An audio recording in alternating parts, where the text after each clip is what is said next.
Hello everyone, this is Jitesh Mogra from Reliable Institute Kota. JEE mains के अभी जो फरवरी अटेम्प्ट के पेपर्स हुए थे 2021 वाले, ठीक है, उन पेपर्स के अंदर 25 फेब को जो सेकंड शिफ्ट का पेपर हुआ था, जो इवनिंग शिफ्ट का पेपर हुआ था, उसका जो फिजिकल इनऑर्गेनिक वाला पोर्शन था, फिजिकल इनऑर्गेनिक केमिस्ट्री, ये पोर्शन मैं आपके सामने यहां पे डिस्कस करूंगा। So let us follow the questions and उनका जो डिटेल्ड एक्सप्लेनेशन है वो मैं आपको यहां पे दूंगा। Late us see these. Okay, तो जैसे पहला क्वेश्चन जो हमारे सामने है, आप देखिए, इन्होंने बोला हुआ है which among the following species has unequal bond lengths. ठीक है, अब अनइक्वल बॉन्ड लेंथ्स की हमसे अगर बात करी हुई है तो हम एक एक स्पीशी को देखते चलते हैं। पहला स्पीशी जो आपको यहां पे नजर आ रहा है, that species is BF4 minus. BF4 minus, अगर मैं फर्स्ट स्पीशी के बारे में बात करता हूं, देखें एक बार ढंग से, the species given to you is BF4 minus. ये स्पीशी की बात कर रहे हैं। ये स्पीशी जो होता है, if you check the hybridization of boron, then इसकी हाइब्रिडाइजेशन आती है sp3 एंड ये टेट्राहेड्रल शेप का होता है। अब जो टेट्राहेड्रल शेप होती है उसके अंदर all bond lengths are seen to be identical if they are attached with identical atoms. यहां पे सारे एटम्स जो अटैच्ड हैं वो फ्लोरीन के ही एटम्स हैं, इसीलिए हम बोल सकते हैं all bond lengths will be identical here. ये हमारा आंसर नहीं होएगा, ठीक है। Then moving to this option, XeF4 के बारे में मैं बात कर रहा हूं। ये वाला ऑप्शन देखें एक बार।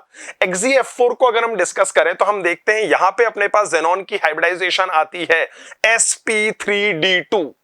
विच hybridization I am talking about? Xenon की जो हाइब्रिडाइजेशन अपने पास आएगी, that hybridisation will be sp3d2। अब sp3d2 के कॉरस्पॉन्डिंग यहां जो शेप हमारे पास आती है, that comes out to be square planar, क्योंकि जेनॉन पे दो लोन पेयर्स भी प्रेजेंट होते हैं। स्क्वायर प्लेनर के अंदर भी हम देखते हैं if the attached atoms are identical then all bond lengths are seen to be identical. इसीलिए हम देखेंगे यहां पे भी आपको क्या मिल रहा होगा, सारी बॉन्ड लेंथ आइडेंटिकल मिल रही होंगी। ये भी हमारा आंसर नहीं है। Okay, now moving to this third option, देखते हैं SF4 के बारे में अब मैं बातचीत कर रहा हूं आपसे। ये देखें एक बार, SF4 को अगर हम देखते हैं तो हम इसका थोड़ा डिटेल्ड एनालिसिस देखेंगे एक बार। SF4 के अंदर वी हैव सल्फर। सल्फर की अगर हम हाइब्रिडाइजेशन यहां पे निकालते हैं, then the hybridization of sulphur actually comes out to be sp3d। अब अगर आपने अच्छी पढ़ाई करी हुई है तो आपको आइडिया होगा, sp3d में हमारे पास दो टाइप की पोजीशंस होती हैं और उसी के कॉरस्पॉन्डिंग हमारे पास दो टाइप की बॉन्ड लेंथ्स भी आ रही होती हैं। ठीक है, जैसे अगर मैं आपसे बात करूं यहां पे, तो आप देखिए सल्फर की हाइब्रिडाइजेशन मैंने आपको बताई। नाउ मैं इस मॉलिक्यूल में दो टाइप के बॉन्ड्स के बारे में बात कर रहा हूं। पहला बॉन्ड जो मैं यहां पे लेके चल रहा हूं, that bonds are the vertical bonds. ये जो वर्टिकल बॉन्ड्स होते हैं इनको हम एक्सियल बॉन्ड्स बुलाते हैं। These are the axial bonds. Fine. And दूसरी मैं बात कर रहा हूं, ये जो अपने पास में बाकी दोनों बॉन्ड्स हैं, इन दोनों बॉन्ड्स को अगर हम डिस्कस करें तो these are going to be the equatorial bonds। ये देखें, दूसरा वाला बॉन्ड जो अपने को बोला हुआ है वो क्या बोला हुआ है? इक्वेटोरियल बॉन्ड लेंथ बोली हुई है।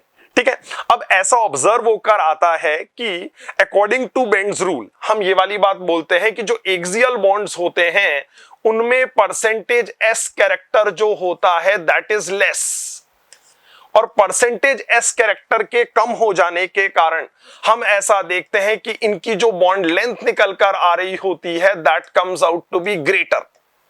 So if this is the situation given to us कि बॉन्ड लेंथ कैसी निकल कर आ रही है, ग्रेटर बॉन्ड लेंथ निकल कर आ रही है, तो we will observe this thing here कि axial bond length will be more as compare to equatorial bond length. तो हम देख सकते हैं कि हमने थर्ड ऑप्शन चेक किया, इसके अंदर एक्सियल बॉन्ड्स और इक्वेटोरियल बॉन्ड्स की लेंथ अलग अलग निकल कर आ रही है। So if this is the phenomena then we can say that they have which type of bond length? Unequal type of bond length देखी जाएगी। ओके, नाउ एक ऑप्शन और है, वो भी देख लेते हैं। SiF4 के बारे में हम बातचीत कर रहे हैं। SiF4 it is again tetrahedral with sp3 hybridization. सारे एटम साथ जो जुड़े हुए हैं वो एक जैसे हैं, इसीलिए सारी बॉन्ड लेंथ सेम देखी जाएंगी। So finally this way we can have the correct answer as third option. Third option हमारा जो निकल कर आएगा वो सही ऑप्शन निकल कर आएगा। ओके,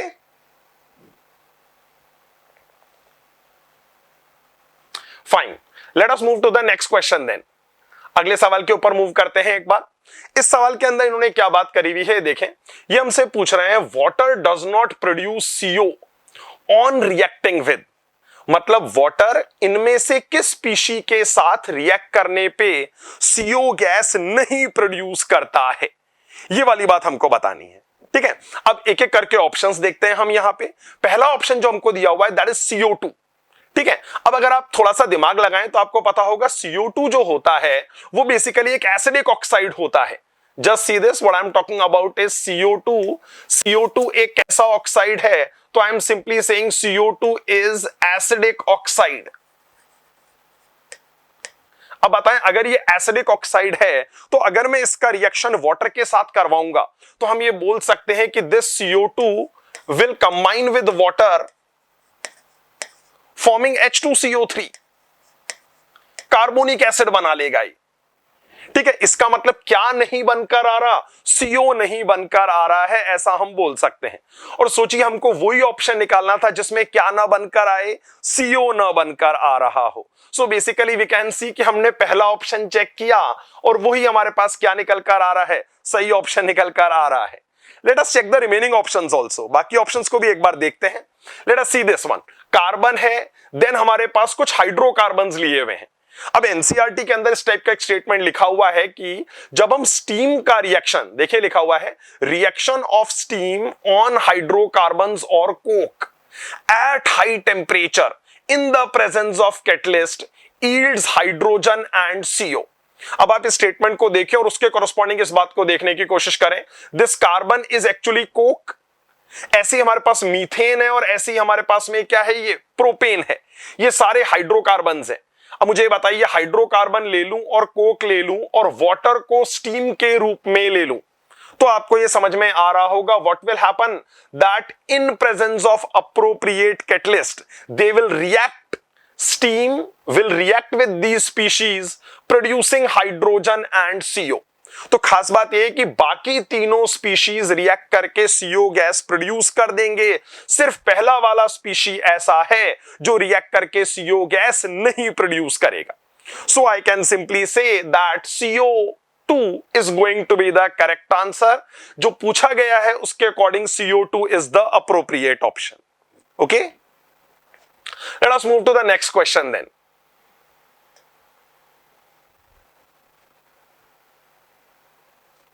इस क्वेश्चन के अंदर हमसे जो बात बोली हुई है एक बार देखते हैं।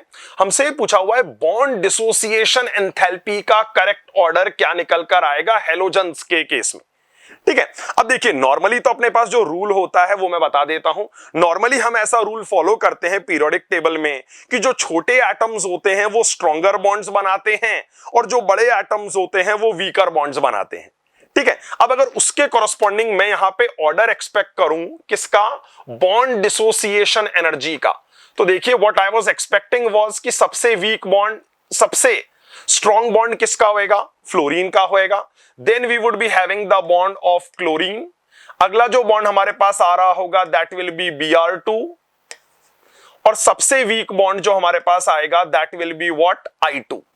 जैसा कि हम जानते हैं कि फ्लोरीन की साइज सबसे कम होती है, इसीलिए हम एक्सपेक्ट करते हैं कि उसका बॉन्ड सबसे क्या होएगा, स्ट्रॉन्ग होएगा। This is the general rule that I am talking about. Now यहां पे एक प्रॉब्लम देखी जाती है।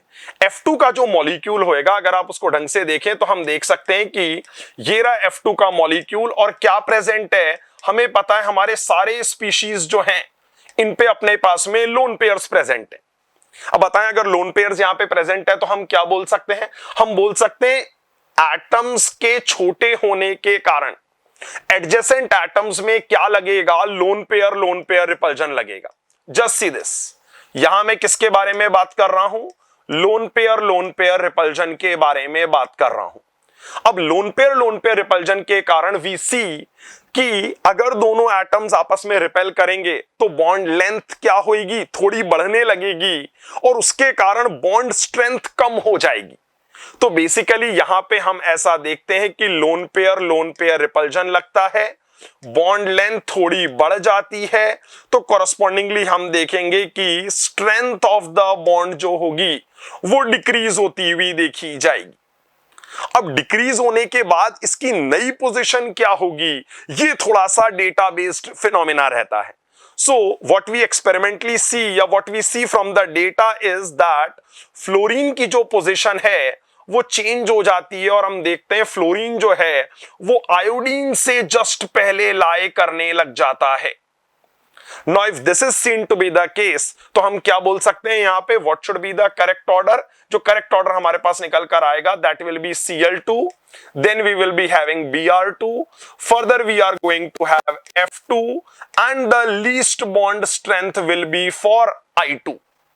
थोड़ा सा कहीं ना कहीं डेटाबेस फिनोमेना हो जाता है आगे जाने के बाद में, बिकॉज हमें इतना तो पता है कि फ्लोरीन की वैल्यू एक्सपेक्टेड से कम हो जाएगी, लेकिन कम होने के बाद वो कहां फिट होकर आएगा ये हमारे लिए देखना थोड़ा सा मुश्किल काम था। इसको हम बोल सकते हैं कि ये आपको एज अ फैक्ट पता होना चाहिए कि जो फ्लोरीन की पोजीशन आती है that comes out to be just before iodine. ठीक है, अगर ऐसा है तो हम यहां पे देख सकते हैं which is coming out to be the correct option. You can see ये जो थर्ड ऑप्शन है ये हमारे पास सही ऑप्शन निकल कर आ जा रहा है।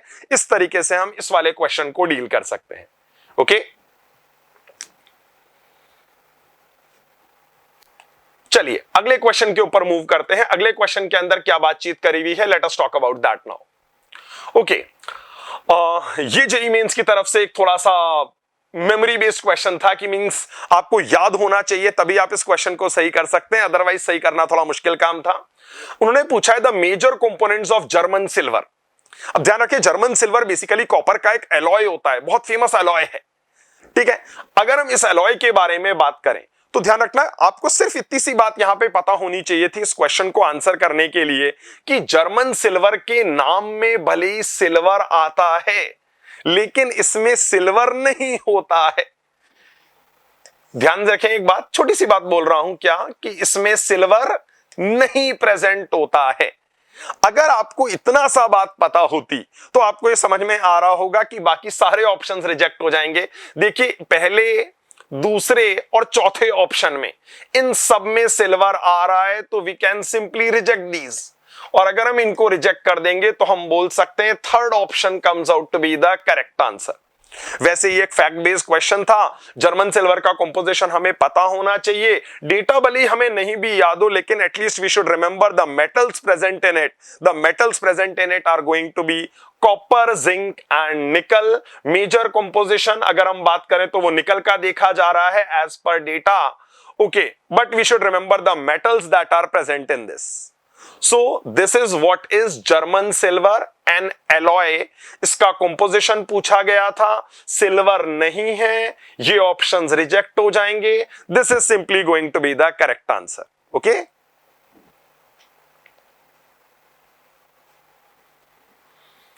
चलिए moving to the next one. ये क्वेश्चन देखते हैं, कोऑर्डिनेशन कंपाउंड्स का क्वेश्चन है, अच्छा क्वेश्चन पूछा गया था। जस्ट सी दिस, इस क्वेश्चन के अंदर इन्होंने क्या बोला हुआ है, इन्होंने पूछा हुआ है कि in which of the following order the given complex ions are arranged correctly with respect to their decrease in spin only magnetic moment. ठीक है, अब आपको क्या करना है, हर कॉम्प्लेक्स को उसके मैग्नेटिक मोमेंट की वैल्यू ऑब्टेन करवानी है एंड फिर हम ये बोलेंगे कि we need to arrange these in order of their magnetic moment values. ठीक है, अब चलिए एक एक करके कॉम्प्लेक्स को डील करते हैं। हमारा सबसे पहला कॉम्प्लेक्स जो हमको लिया हुआ है दैट इज FeF63 नेगेटिव।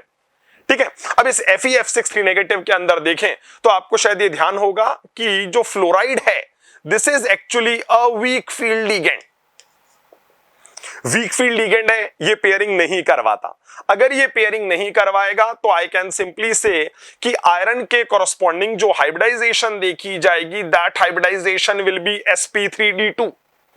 ठीक है, एक बार और डिटेल्स यहां पे मैं इसके बारे में ले लेता हूं। ये जो आयरन है अपने पास में, this iron is present in +3 oxidation state. अब अगर आयरन +3 ऑक्सीडेशन स्टेट में है तो इसकी इलेक्ट्रॉनिक कॉन्फ़िगरेशन अपने पास आ जाती है that comes out to be 3d5। और अगर इलेक्ट्रॉनिक कॉन्फ़िगरेशन 3d5 है तो देखें एक बार कि इसके जो d ऑर्बिटल्स हैं ये किस तरीके से स्प्लिट होकर आएंगे और किस तरीके से हम इसमें इलेक्ट्रॉन फिलिंग करवाएंगे, ये एक बार देखते हैं जल्दी से। जस्ट सी दिस, अगर ऐसी सिचुएशन मेरे पास है 3d5, कितने इलेक्ट्रॉन्स हैं हमारे पास में, 5 इलेक्ट्रॉन्स हैं। अब मैं इन 5 इलेक्ट्रॉन्स को कैसे डील कर सकता हूं, तो देखिए एक बार, पहले 3 इलेक्ट्रॉन्स तो मैंने यहां पे फिल कर दिए, 1 electron, 2nd electron and 3rd electron. I hope you must be knowing this that these set of orbitals are called T2g orbitals. ये जो ऑर्बिटल्स होते हैं इनको हम Eg ऑर्बिटल्स बुला रहे होते हैं। इलेक्ट्रॉन्स कितने हैं, 5। लीगेंड कैसा है? वीक फील्ड लीगेंड है, मतलब पेयरिंग नहीं होगी। अब पेयरिंग नहीं होगी तो ये 3 इलेक्ट्रॉन यहां भरने के बाद चौथा और पांचवा इलेक्ट्रॉन हम लोग कहां फिल करेंगे? यहां फिल करेंगे। अब बताइए, अगर ऐसी सिचुएशन है तो हम बोल सकते हैं कि बॉन्डिंग के दौरान ये पांचों इलेक्ट्रॉन अनपेयर्ड रहेंगे। अब अगर पांचों इलेक्ट्रॉन अनपेयर्ड हैं तो वी कैन सी कि अनपेयर्ड इलेक्ट्रॉन्स की संख्या 5 निकल कर आ जाएगी। कोरस्पॉन्डिंग टू दिस अगर हम इसका मैग्नेटिक मोमेंट निकालें, then we can have the mu value as under root of n into n plus 2। ये वाली वैल्यू से निकल कर आ जाएगी हमारे पास में, and we can have the value as around 5.92 Bohr magneton. This comes out to be the result. ये मैंने क्या किया? इस वाले कॉम्प्लेक्स को डील किया। ऐसे ही आपको एक एक कॉम्प्लेक्स को डील करना रहेगा, तब जाके आपको फाइनल ऑर्डर पता चलेगा और मैग्नेटिक मोमेंट के हिसाब से आप आंसर निकालेंगे। वैसे आप यहां पे बस इतना सा काम कर सकते हैं, just see the number of unpaired electrons. जिसमें अनपेयर्ड इलेक्ट्रॉन ज्यादा होंगे उसका मैग्नेटिक मोमेंट अपने आप ही क्या हो जाएगा? ज्यादा निकल कर आ जाएगा। ओके, नाउ लेट अस डील अनदर कॉम्प्लेक्स। एक और कॉम्प्लेक्स के बारे में बात करते हैं, ये देखते हैं। चलिए, कोबाल्ट का कॉम्प्लेक्स हमको दिया हुआ है। कोबाल्ट को देखते हैं एक बार। पहली चीज तो ध्यान देने वाली बात क्या है? अमोनिया। अमोनिया कैसा लीगेंड होता है? स्ट्रॉन्ग फील्ड लीगेंड होता है। चलिए, अच्छी बात है। देन कोबाल्ट को डील करते हैं। कोबाल्ट किसमें रहेगा? Cobalt is going to be in +3 oxidation state. Cobalt +3 में है। The electronic configuration corresponding to this is going to be 3d6। अब देखिए 3d6 कॉन्फ़िगरेशन है। फिर से मैं d ऑर्बिटल्स की यही पैटर्न वाली स्प्लिटिंग करवा देता हूं जैसी अभी अभी अपन ने देखी हुई थी। Just see this. ये रहे हमारे पास कौन से वाले ऑर्बिटल्स? Eg वाले ऑर्बिटल्स। नीचे हमारे पास 3 ऑर्बिटल्स आ जाएंगे, कौन से? T2g orbitals.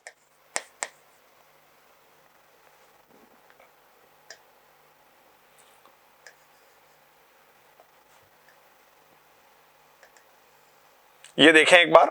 अब जो हमारे पास ऑर्बिटल्स आ रहे हैं, these are the T2g orbitals. अब देखिए यहां पे अपने पास कितने इलेक्ट्रॉन्स हैं? 6 इलेक्ट्रॉन्स है, तो मैं कैसे फिल करूंगा? 1 2 3। चलिए, ये इलेक्ट्रॉन्स तो मैंने फिल कर दिए। अब मेरे पास चौथा 3 और इलेक्ट्रॉन्स मेरे को भरने हैं। लेकिन दिक्कत यह है कि लीगेंड कैसा है? स्ट्रॉन्ग फील्ड लीगेंड है। स्ट्रॉन्ग फील्ड लीगेंड पेयरिंग करवा देता है। तो बताइए अगले 3 इलेक्ट्रॉन्स कैसे फिल होकर आएंगे? ऐसे फिल होकर आएंगे, एक और इलेक्ट्रॉन यहां, एक और इलेक्ट्रॉन यहां, एंड फर्दर एक और इलेक्ट्रॉन यहां। अगर ये 6 इलेक्ट्रॉन्स इस तरीके से फिल होंगे तो आप देख सकते हैं कि इलेक्ट्रॉनिक कॉन्फ़िगरेशन के कॉरस्पॉन्डिंग क्या नजर आ रहा है आपको? कि कोई भी इलेक्ट्रॉन अनपेयर्ड नहीं है। इसीलिए you can see that what is the number of unpaired electrons in this case? 0 is the number of unpaired electron, and इसके कॉरस्पॉन्डिंग हम देखेंगे मैग्नेटिक मोमेंट की वैल्यू भी कितने के बराबर आ जाएगी? 0 के बराबर ऑब्टेन होकर आ जाएगी। फाइन। देन बात करते हैं अगले वाले कॉम्प्लेक्स के बारे में। ये देखिए, वैसे 5.92 एंड 0, कहीं ना कहीं हमको इससे ये तो पता चल रहा है कि कौन ज्यादा कौन कम निकल कर आ रहा होगा। अगेन नेक्स्ट वाले केस को देखते हैं एक बार। देखिए यहां पे क्लोराइड अपने को दिया हुआ है। Let us use a different colour. Chloride के बारे में बात कर रहा हूं। हमको हैलाइड आयंस जो होते हैं, ऑल दीज आर कैसे? Weak field ligands. तो ये फिर से वीक फील्ड लिगेंड है। निकल आयन के बारे में एक बार बातचीत करेंगे। निकल आयन जो हमारे पास आता है, that comes out to be, here it is in +2 oxidation state. Nickel +2, the electronic configuration is 3d8 and the ligand is a weak field ligand. अब वीक फील्ड लिगेंड क्या नहीं करवाएगा? पेयरिंग नहीं करवाएगा। अब जल्दी से एक बार देखें, 3d8 अगर मेरे पास कॉन्फ़िगरेशन आ रही है, then what can I simply deal with in terms of the d orbitals का अरेंजमेंट? देखें एक बार जल्दी से। 3d8 की हम बात कर रहे हैं। Just see this. इलेक्ट्रॉन्स कैसे फिल होकर आएंगे? इस तरीके का इलेक्ट्रॉनिक अरेंजमेंट देखा जाएगा। अब देखिए, मैं इलेक्ट्रॉन्स को पेयर अप नहीं करवा रहा हूं, कोई एक्स्ट्रा पेयरिंग नहीं करवा रहा हूं। क्या हुआ? 8 इलेक्ट्रॉन्स है, पहले 5 भर गए होंगे, फिर उसके बाद छठा, 7वां और 8वां इलेक्ट्रॉन यहां आ गए, and this is seen to be the arrangement. No extra pairing will be taking place because of the ligand being कैसा in nature? weak field ligand। अगर ये weak field ligand है, पेयरिंग नहीं होकर आएगी, तो हम ऐसा सीधा बोल सकते हैं कि यहां पे क्या होएगा? ये दोनों इलेक्ट्रॉन्स अनपेयर्ड ही रह जाएंगे। अगर ये दोनों इलेक्ट्रॉन्स अनपेयर्ड हैं तो you can see what is the number n coming out to be 2 और इसके कॉरस्पॉन्डिंग अगर हम सेम फॉर्मूले से मैग्नेटिक मोमेंट की वैल्यू निकालते हैं then we get the mu value as 2.83 Bohr magneton. This comes out to be the value. Now last वाला एग्जांपल जो हमारे पास है this is copper ammonia whole for 2+. इस एग्जांपल को भी एक बार देख लेते हैं. जस्ट सी दिस कॉपर यहां जो हमारे को मिल रहा है दैट इज इन, ये देखें, copper is in +2 oxidation state. अभी जो कॉपर की ऑक्सीडेशन स्टेट आ रही है हमारे पास में +2, that leads to 3d9 being the electronic configuration. अब देखिए अगर इसकी इलेक्ट्रॉनिक कॉन्फ़िगरेशन कितनी आ गई है, 3d9 के बराबर आ गई है, तो can you simply feel that यहां पे क्या होकर आने वाला है. Just see this. वैसे एक थोड़ा सा एक्सेप्शनल एग्जांपल रहता है अपने पास में, we will talk about this.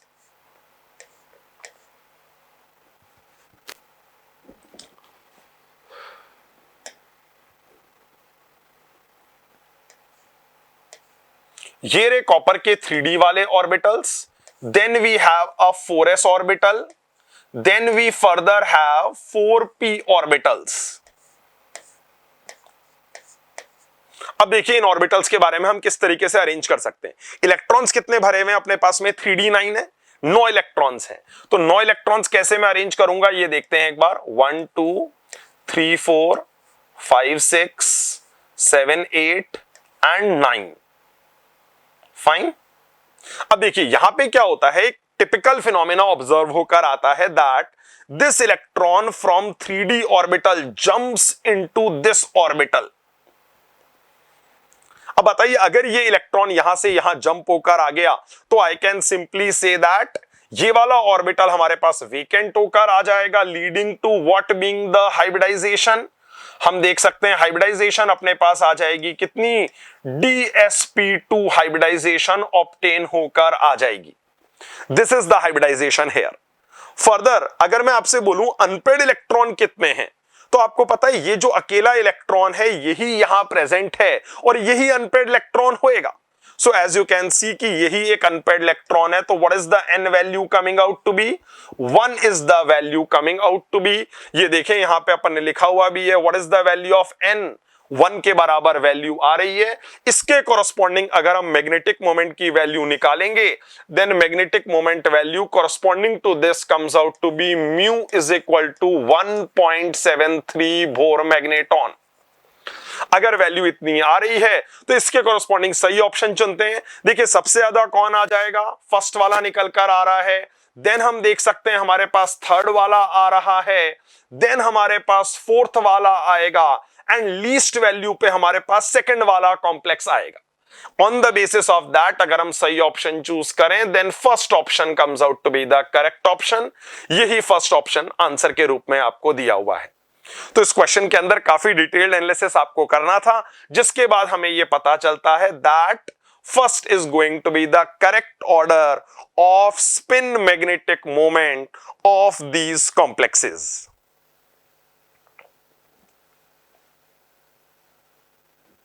चलिए let us move to the next question then. अगला सवाल हमको क्या दिया हुआ है, यहां हमसे थोड़ा सा प्रैक्टिकल से रिलेटेड बात पूछी हुई है. Let us study this. देखते हैं एक बार. यहां पे इन्होंने क्या बोला हुआ है, which of the following compound is added to sodium extract before addition of silver nitrate for testing of halogens. Okay, जब हम कंपाउंड्स में हेलोजन की प्रेजेंस को टेस्ट करते हैं तो सोडियम एक्सट्रैक्ट में हम कौन सा कंपाउंड मिलाते हैं, AgNO3 मिलाने से पहले हमसे यह पूछा गया है. थोड़ा सा टिपिकल क्वेश्चन था. एज अ फैक्ट अगर आपको याद है ये वाली बात तो चीजों को देखना थोड़ा सा आसान था. Just remember this thing. Actual में यहां हम लोग पहले HNO3 मिलाते हैं. This is the compound that I am talking about, concentrated HNO3. ठीक है, इसका यूज या इसका सिग्निफिकेंस क्या रहता है वो एक बार देखते हैं. ठीक है, तो देखिए हम यहां पे क्या कर रहे हैं, हम हेलोजन्स को टेस्ट कर रहे हैं. पर कई बार ऐसा देखा जाता है कि with halogens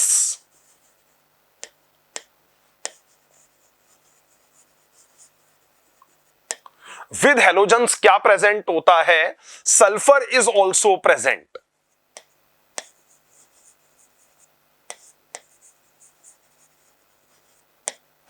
अब ये जो सल्फर यहां पे प्रेजेंट है, हम चाहते हैं कि ये कोई इंटरफेरेंस न क्रिएट करे, इसीलिए हम क्या करते हैं, सबसे पहले इस सल्फर को रिमूव करवाएंगे यूजिंग क्या, this material concentrated HNO3।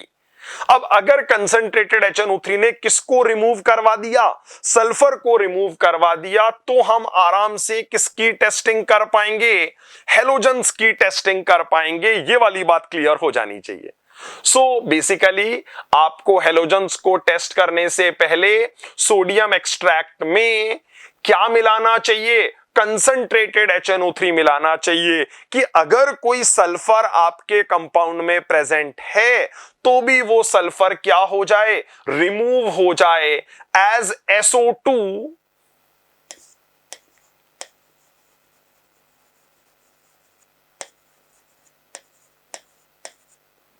sulfur gets removed as SO2 because of what, concentrated HNO3।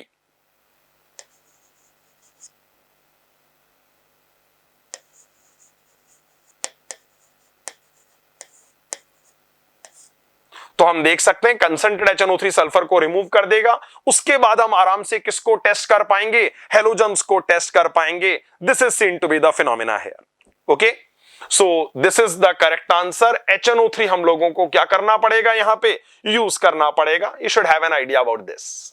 Okay,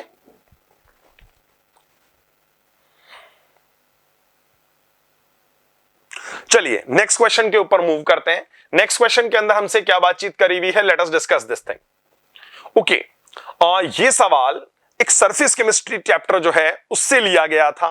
late us see this question. यहां इन्होंने हमसे पूछा है which of the following statements is false.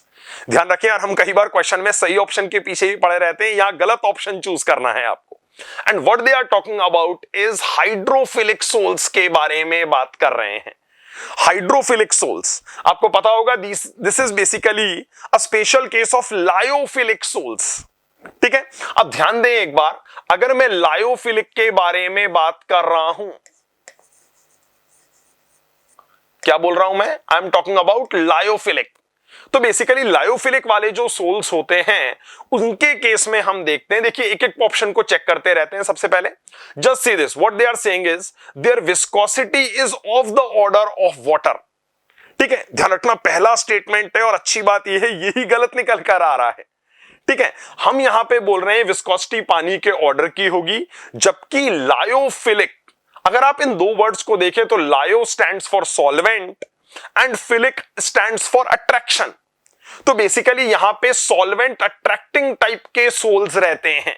अब बताइए, अगर सॉल्वेंट अट्रैक्टिंग है तो can we expect the viscosity to be high?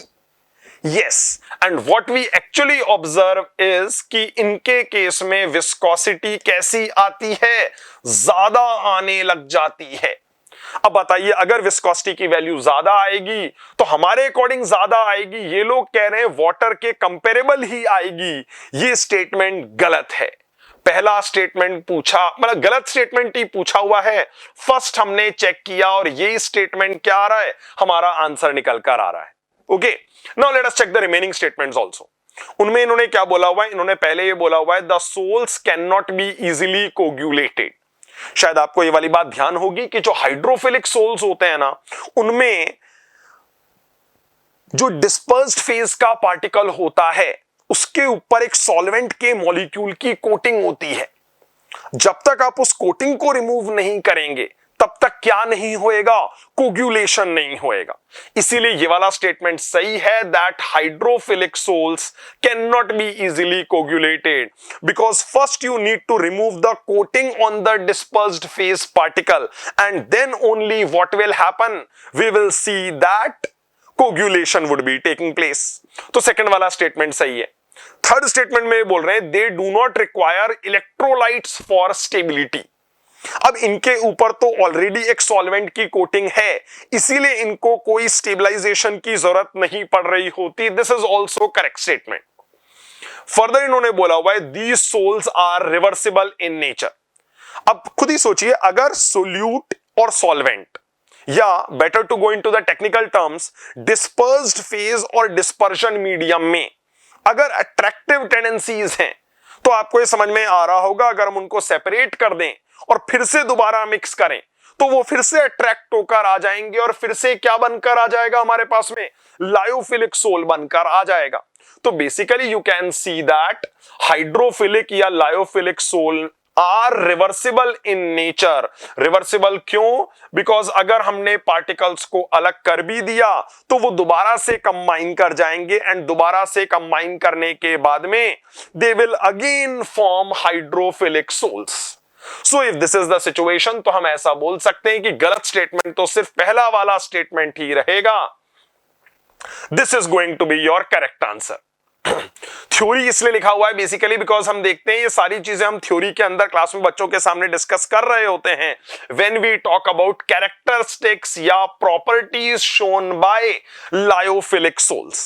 So basically अगर हम प्रॉपर्टीज की बात करें तो उसके कॉरस्पॉन्डिंग ऐसा कंक्लूजन निकल कर आ जाता है। ओके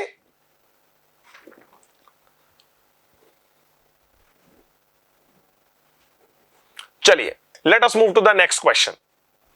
ये जो सवाल हमको दिया हुआ है this is a question based on ionic equilibrium. Okay chapter थोड़ा सा मुश्किल माना जाता है लेकिन अच्छी बात यह है कि जो क्वेश्चन उन्होंने पूछा हुआ था वो काफी आसान क्वेश्चन था। Just see this what they were asking. उन्होंने पूछा हुआ है कि इस कंपाउंड की सोल्युबिलिटी बता दें वाटर के अंदर, और उन्होंने क्या दिया हुआ है, सोल्युबिलिटी प्रोडक्ट का डेटा दिया हुआ है। बेसिकली सोल्युबिलिटी प्रोडक्ट अगर आपने टर्म नहीं सुना हुआ है तो शायद आपको यह ध्यान होगा, you must have heard of this constant Ksp. ये जो केएसपी होता है ये बेसिकली किस नाम से बुलाया जाता है, सोल्युबिलिटी प्रोडक्ट के नाम से बुलाया जाता है। अब जल्दी से देखें, अपने को जो कंपाउंड दिया हुआ है that is calcium hydroxide. Calcium hydroxide अगर आप फॉर्मूला देखेंगे तो ये कैसे ब्रेक करेगा, एक कैल्शियम आयन और दो OH- आयन में ब्रेक करेगा। So if we see the formula then this formula is actually AB2 type salt. और AB2 टाइप सॉल्ट के लिए अगर हम डिसोसिएशन को लिखते हैं then the dissociation is something like this, just see this.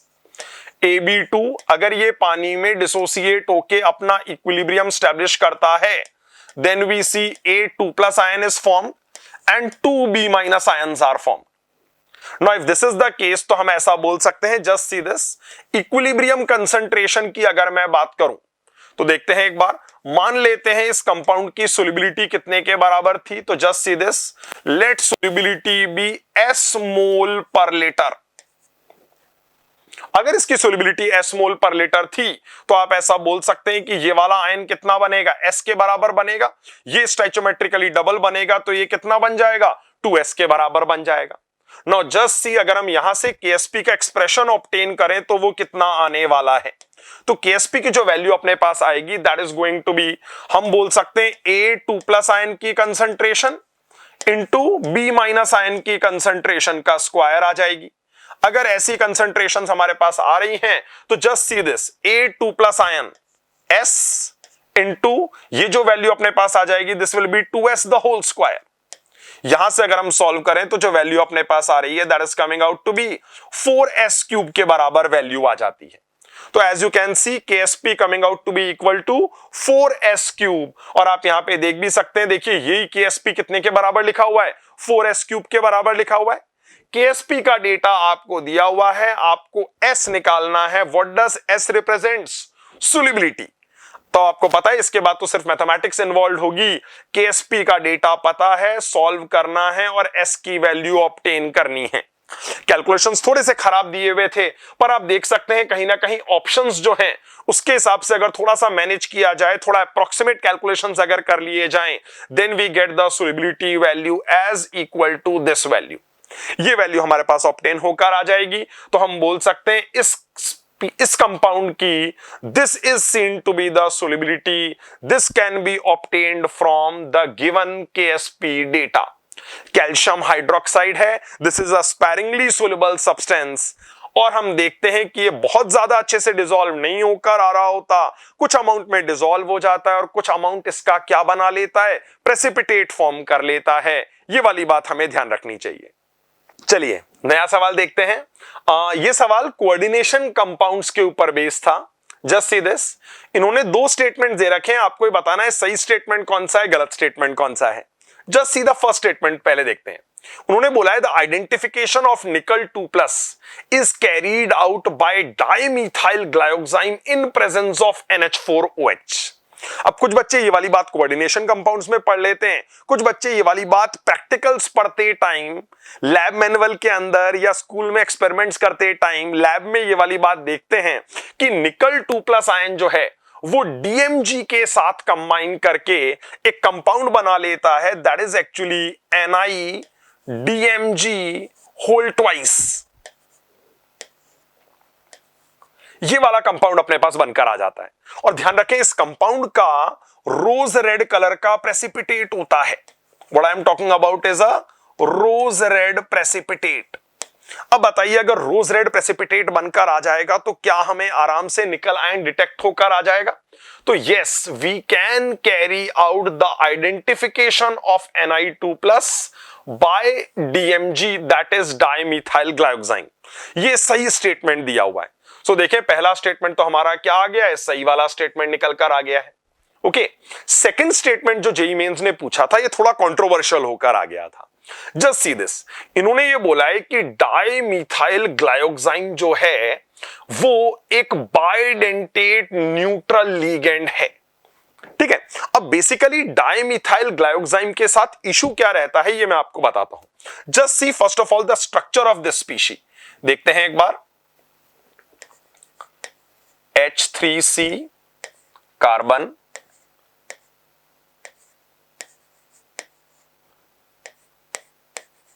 Double bond N OH, double bond N OH। Okay, this is your species which is dimethyl glyoxime. Fine. So अगर हम इस स्टेटमेंट को transparently देखें तो हम बोल सकते हैं dimethyl glyoxime is a bidentate neutral ligand. Bidentate क्यों? क्योंकि हम देखते हैं ये जो नाइट्रोजन है, जस्ट से दिस, ये जो नाइट्रोजन है ये लोन पेयर डोनेट करता है और ये जो नाइट्रोजन है ये भी लोन पेयर डोनेट करता है। So basically this ligand comes out to be a didentate ligand and it is a neutral ligand also. Fine. पर प्रॉब्लम ये होती है कि ये ligand जो है, देखिए मैंने इसको क्या बोला, मैंने इसको बोला this is your DMG. Fine. पर कभी कभी क्या होता है, ये जब रिएक्शन में इन्वॉल्व होता है तो ये अपना एक हाइड्रोजन रिमूव करवा देता है and it involves in this form H3C single bond C,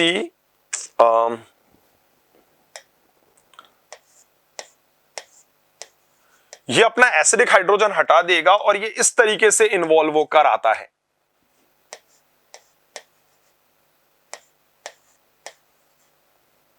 ठीक है, अब बताइए अगर ये इस तरीके से इन्वॉल्व होएगा तब भी ये डाइडेंटेट लिगेंड की तरह काम तो कर पाएगा, बिकॉज नाइट्रोजन अभी भी क्या कर रहे होंगे, लोन पेयर डोनेट कर रहे होंगे, लेकिन देन ये न्यूट्रल नहीं रहेगा, then it will be in the form of DMG with a minus sign. So यहां थोड़ा सा कंट्रोवर्सी क्रिएट हो जाती है, बिकॉज अगर हम डाइमिथाइल ग्लाइकोजाइम को ये माने तो हम ये बोलेंगे कि इट शुड बी न्यूट्रल, लेकिन अगर ये माने तो हम बोलेंगे it should be anionic, it should not be क्या, न्यूट्रल। ठीक है, तो यहां थोड़ी कंट्रोवर्सी क्रिएट होकर आ जाती है। What we expect is that अगर उन्हें इस लिगेंड के बारे में बात करनी थी तो उन्हें इसका IUPAC नेम बोलना चाहिए था। और आप में से कई लोगों को पता होगा कि जब हम नेगेटिवली चार्ज स्पीशीज या नेगेटिवली चार्ज लिगेंड्स की IUPAC नेम लिखते हैं तो उनका नाम O से खत्म होकर आ रहा होता है। So if I write the IUPAC name of this ligand, then this is going to be dimethyl glyoxymato.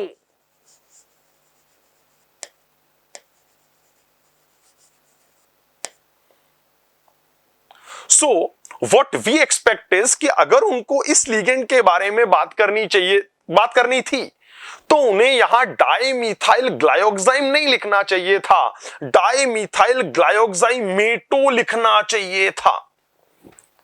Now this was not justified from their side. इसीलिए एनटीए ने इसको DMG मानते हुए सेकंड स्टेटमेंट को गलत बोला। लेकिन हमें जो बात ठीक लगती है वो ये लगती है कि अगर आप डाइमिथाइल ग्लाइकोजाइम वर्ड यूज कर रहे हो then we would prefer to take this as the structure. वो बात अलग है, ये ज्यादा कॉमन नहीं है, ज्यादा कॉमनली आपको ये वाला लिगेंड देखने को मिलता है, लेकिन जो नाम उन्होंने यूज किया हुआ है उसके कोरस्पॉन्डिंग तो ये ऑप्शन हमें थोड़ा बेटर लगता है। So, according to us, both the statements are correct. So, we have given the answer as 4. However, the official answer given by NTA is 3. थोड़ी कंट्रोवर्सी हो जाती है। NTA ने DMG का ये वाला स्ट्रक्चर माना हुआ है क्योंकि ये ज्यादा कॉमन होता है, पर जो उन्होंने लिखा है डाइमिथाइल ग्लाइकोजाइम उसके कोरस्पॉन्डिंग ये वाला स्ट्रक्चर ज्यादा सूट करता है, तो हम बोल सकते हैं अगर तब इस स्टेटमेंट को देखा जाए then it is true. Fine. अब यहां पे अगर हम बात करें then the anti answer can be justified. Why? Just see this, nickel 2+ के रेफरेंस में अगर हम डाइमिथाइल ग्लाइकोजाइम की बात करें तो हम देखते हैं यहां निकल +2 में है एंड कोरस्पॉन्डिंग टू दैट अगर हम देखेंगे, जस्ट सी दिस, निकल यहां पे जो प्रेजेंट है ये +2 ऑक्सीडेशन स्टेट में प्रेजेंट है। इसका मतलब जो ऊपर कंपाउंड बनकर आ रहा है उसके अंदर DMG is present in -1 charge only. तो अगर हम इस लिगेंड को DMG ही मान लें, डाइमिथाइल ग्लाइकोजाइम ही मान लें, तब तो हम बोल सकते हैं दिस विल बी एनायनिक। पर अगर उनको एनायनिक वाले की बात करनी थी तो उनको नाम में डाइमिथाइल ग्लाइकोजाइमेटो बोलना चाहिए था, जो उन्होंने नहीं बोला हुआ है। इसीलिए we prefer the answer to be 4th। However the official answer given by NTA is 3। Okay,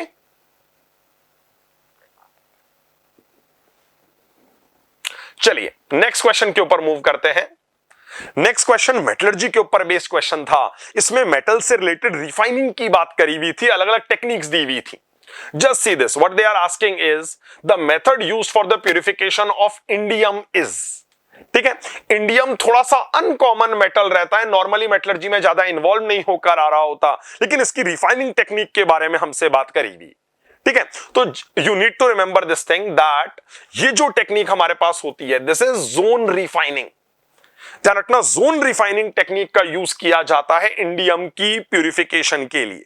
okay, कौन कौन से मेटल्स यहां पे रिफाइन होकर आते हैं, तो जस्ट सी दिस, सिलिकॉन है, वैसे सिलिकॉन नॉन मेटल है लेकिन ठीक है उसकी रिफाइनिंग इससे होकर आती है। Then we have germanium, then we have boron, gallium, indium, इन सारे एलिमेंट्स की जो रिफाइनिंग है वो इस टेक्निक से करवाई जाती है। किस टेक्निक से? जोन रिफाइनिंग की टेक्निक से। बेसिकली इससे हाईली प्योर सब्सटेंस बनकर आ रहा होता है एंड कई बार हम देखते हैं उन सब्सटेंसेस को सेमीकंडक्टर्स बनाने में यूज किया जाता है। Many of you might be knowing that this silicon and germanium are actually used for making semiconductors. तो बेसिकली हम बोल सकते हैं दिस इज द टेक्निक जिससे इंडियम को भी क्या किया जाता है, प्यूरिफाई किया जाता है। सो एज अ फैक्ट हमें ये वाली बात याद होनी चाहिए that which of these will be the most appropriate option. Zone refining is going to be the most appropriate option. NCERT के कॉरस्पॉन्डिंग इन एलिमेंट्स की रिफाइनिंग के लिए we use the technique of zone refining. जो list है उस list का आखिरी एलिमेंट इंडियम है एंड उस आखिरी एलिमेंट पे ही बेस्ड उन्होंने यहां पे क्वेश्चन दे दिया था। Okay, so this is the question and this way it can be answered. थोड़ा सा अनकॉमन मेटल है, नॉर्मली मेटलर्जी में हम इस मेटल के बारे में बातचीत नहीं कर रहे होते हैं। ओके, पर एनसीईआरटी बेस्ड क्वेश्चन है तो हम बोल सकते हैं कि इंडियम की रिफाइनिंग जोन रिफाइनिंग से करवाई जाएगी। ओके, चलिए let us move to the next question.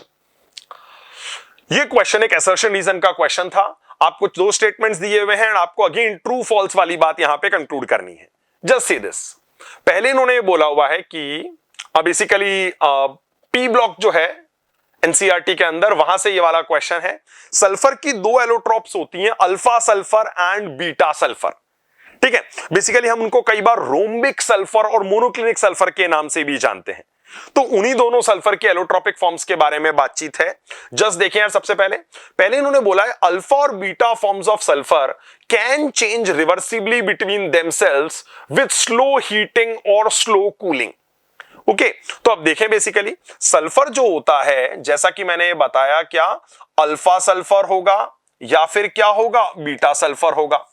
what we actually see is that alpha sulfur and beta sulfur are in equilibrium with each other at the temperature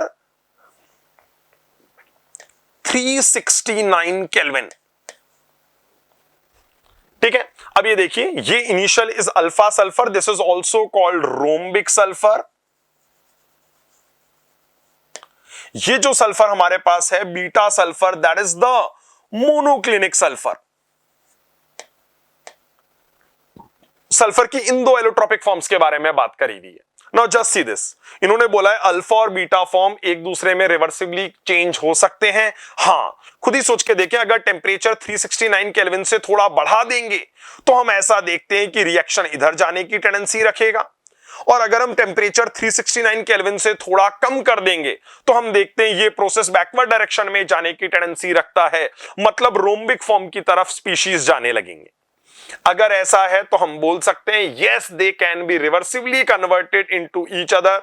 सोचे temperature को थोड़ा सा change करके, थोड़ा इंक्रीज या decrease करके एक form को दूसरी फॉर्म में कन्वर्ट किया जा सकता है। हमें यहां पे ये वाली बात देखनी चाहिए।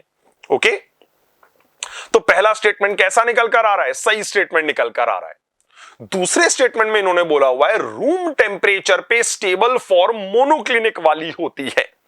अब आपको समझ में आना चाहिए ये स्टेटमेंट तो गड़बड़ हो गया। क्यों? क्योंकि मैंने बोला मोनोक्लिनिक फॉर्म कब ज्यादा स्टेबल होती है, जब टेम्परेचर को 369 केल्विन से ज्यादा कर दें। ध्यान रखना ये वाली बात, मोनोक्लिनिक के बारे में क्या बोल रहा हूं। When is this going to be stable?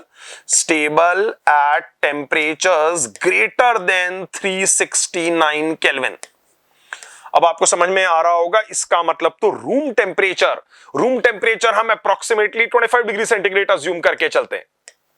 अब बताइए 25 डिग्री सेंटीग्रेड मतलब 298 केल्विन।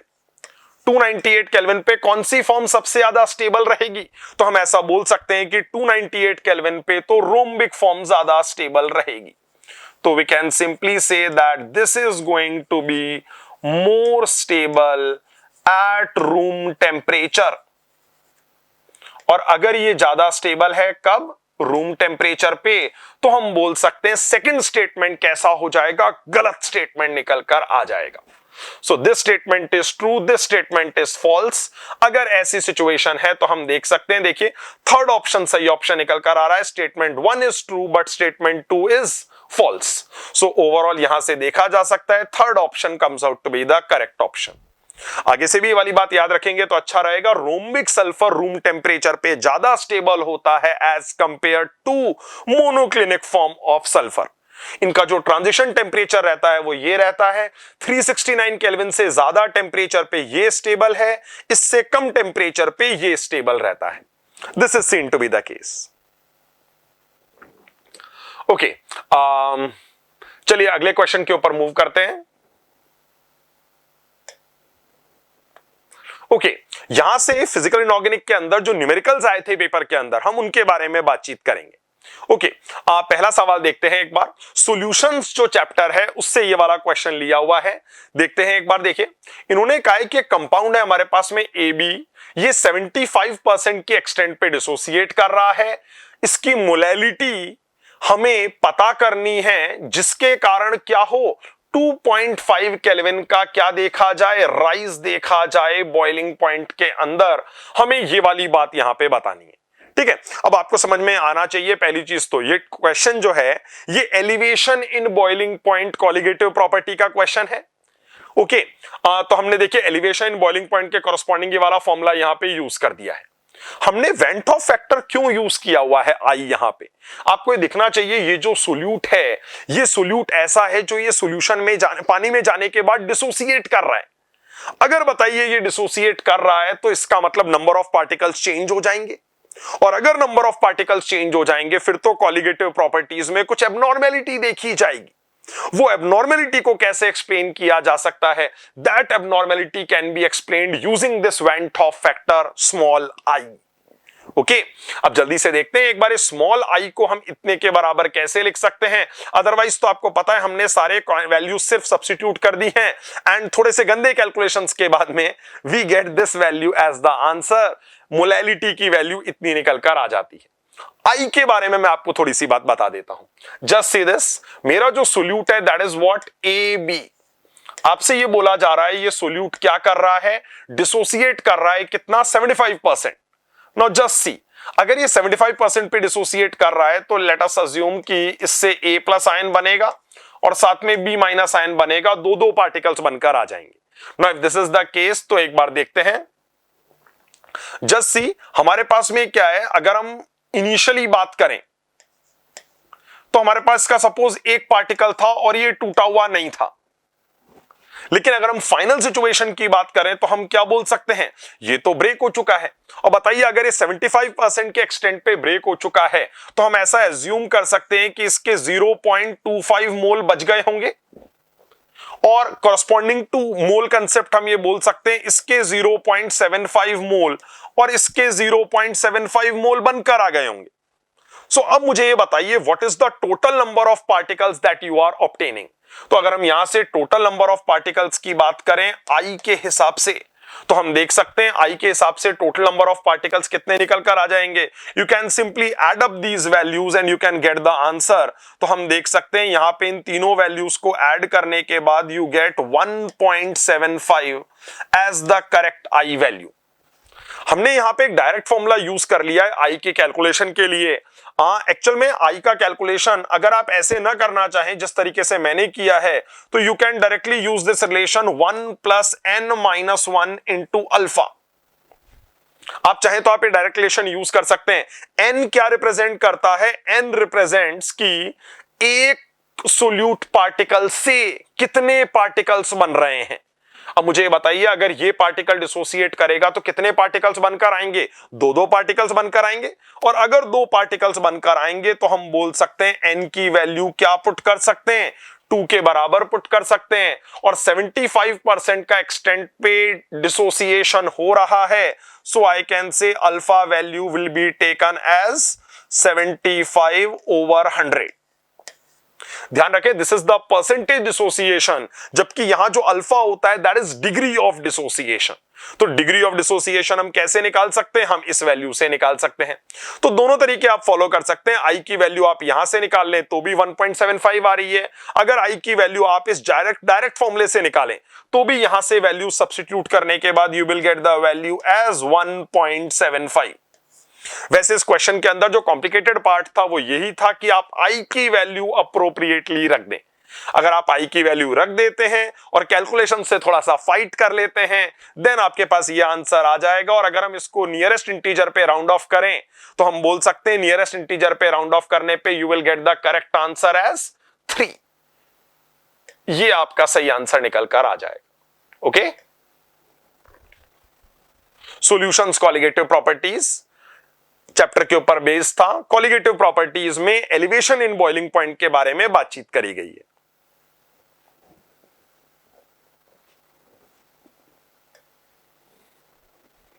चलिए moving to the next question देखते हैं। एक बार आपको ये बोला हुआ है, देखिए एक रिएक्शन का रेट कांस्टेंट, अगर आप लैंग्वेज देखें तो उन्होंने रेट कांस्टेंट की बात करी हुई है, मतलब ये केमिकल काइनेटिक्स चैप्टर के ऊपर बेस्ड है।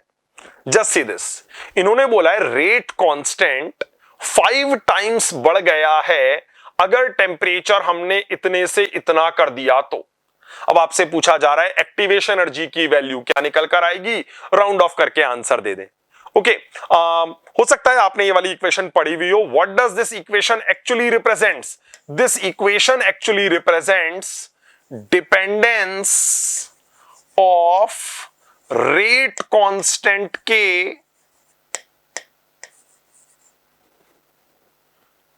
विद टेम्परेचर, के टेम्परेचर के साथ कैसे वेरी करता है वो इस इक्वेशन से दिया जाता है। ध्यान रखें इसके अंदर ये जो टर्म इन्वॉल्व हो रही है ये दिस इज योर टर्म, जिसे हम क्या नाम दे रहे हैं, एक्टिवेशन एनर्जी का नाम दे रहे हैं। इसी की वैल्यू यहां से डिटरमाइन करी जानी है।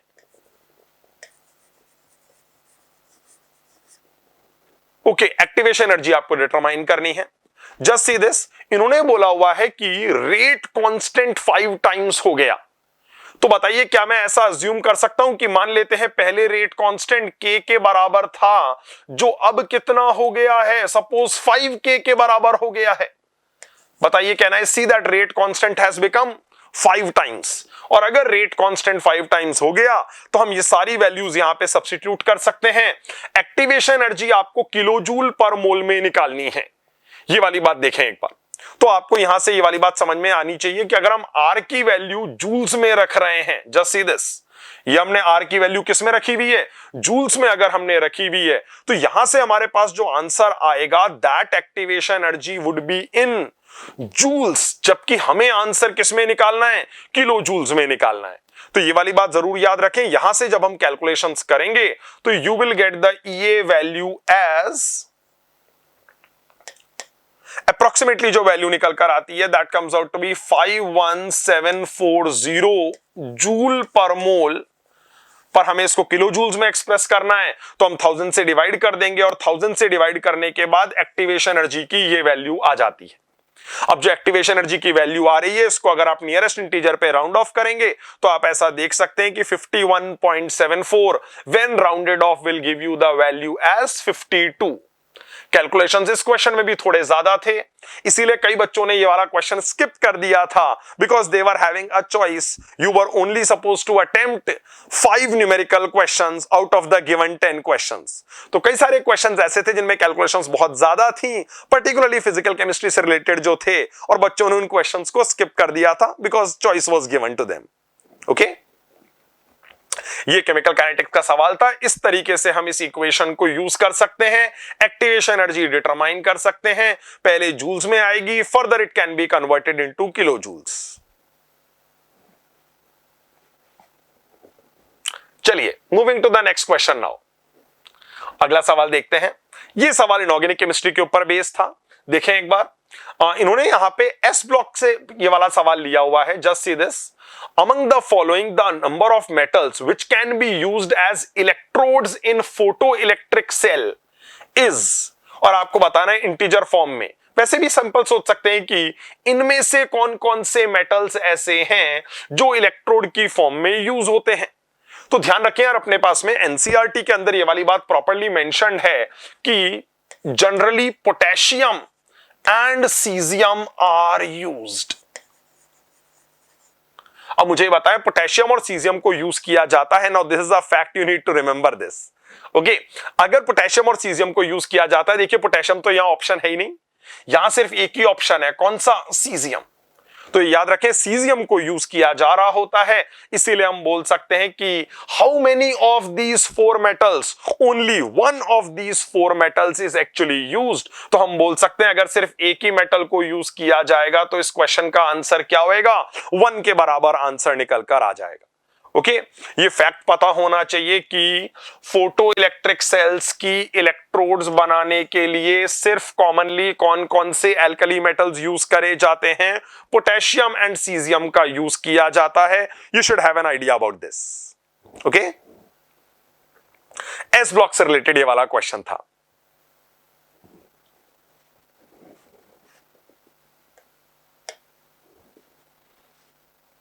चलिए अगले क्वेश्चन के ऊपर मूव करते हैं।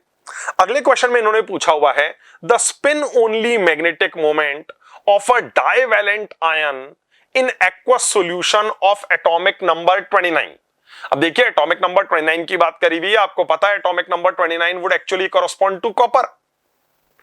ओके, अब कॉपर का कौन सा आयन बनाना है, देखिए डाइवैलेंट आयन बनाना है।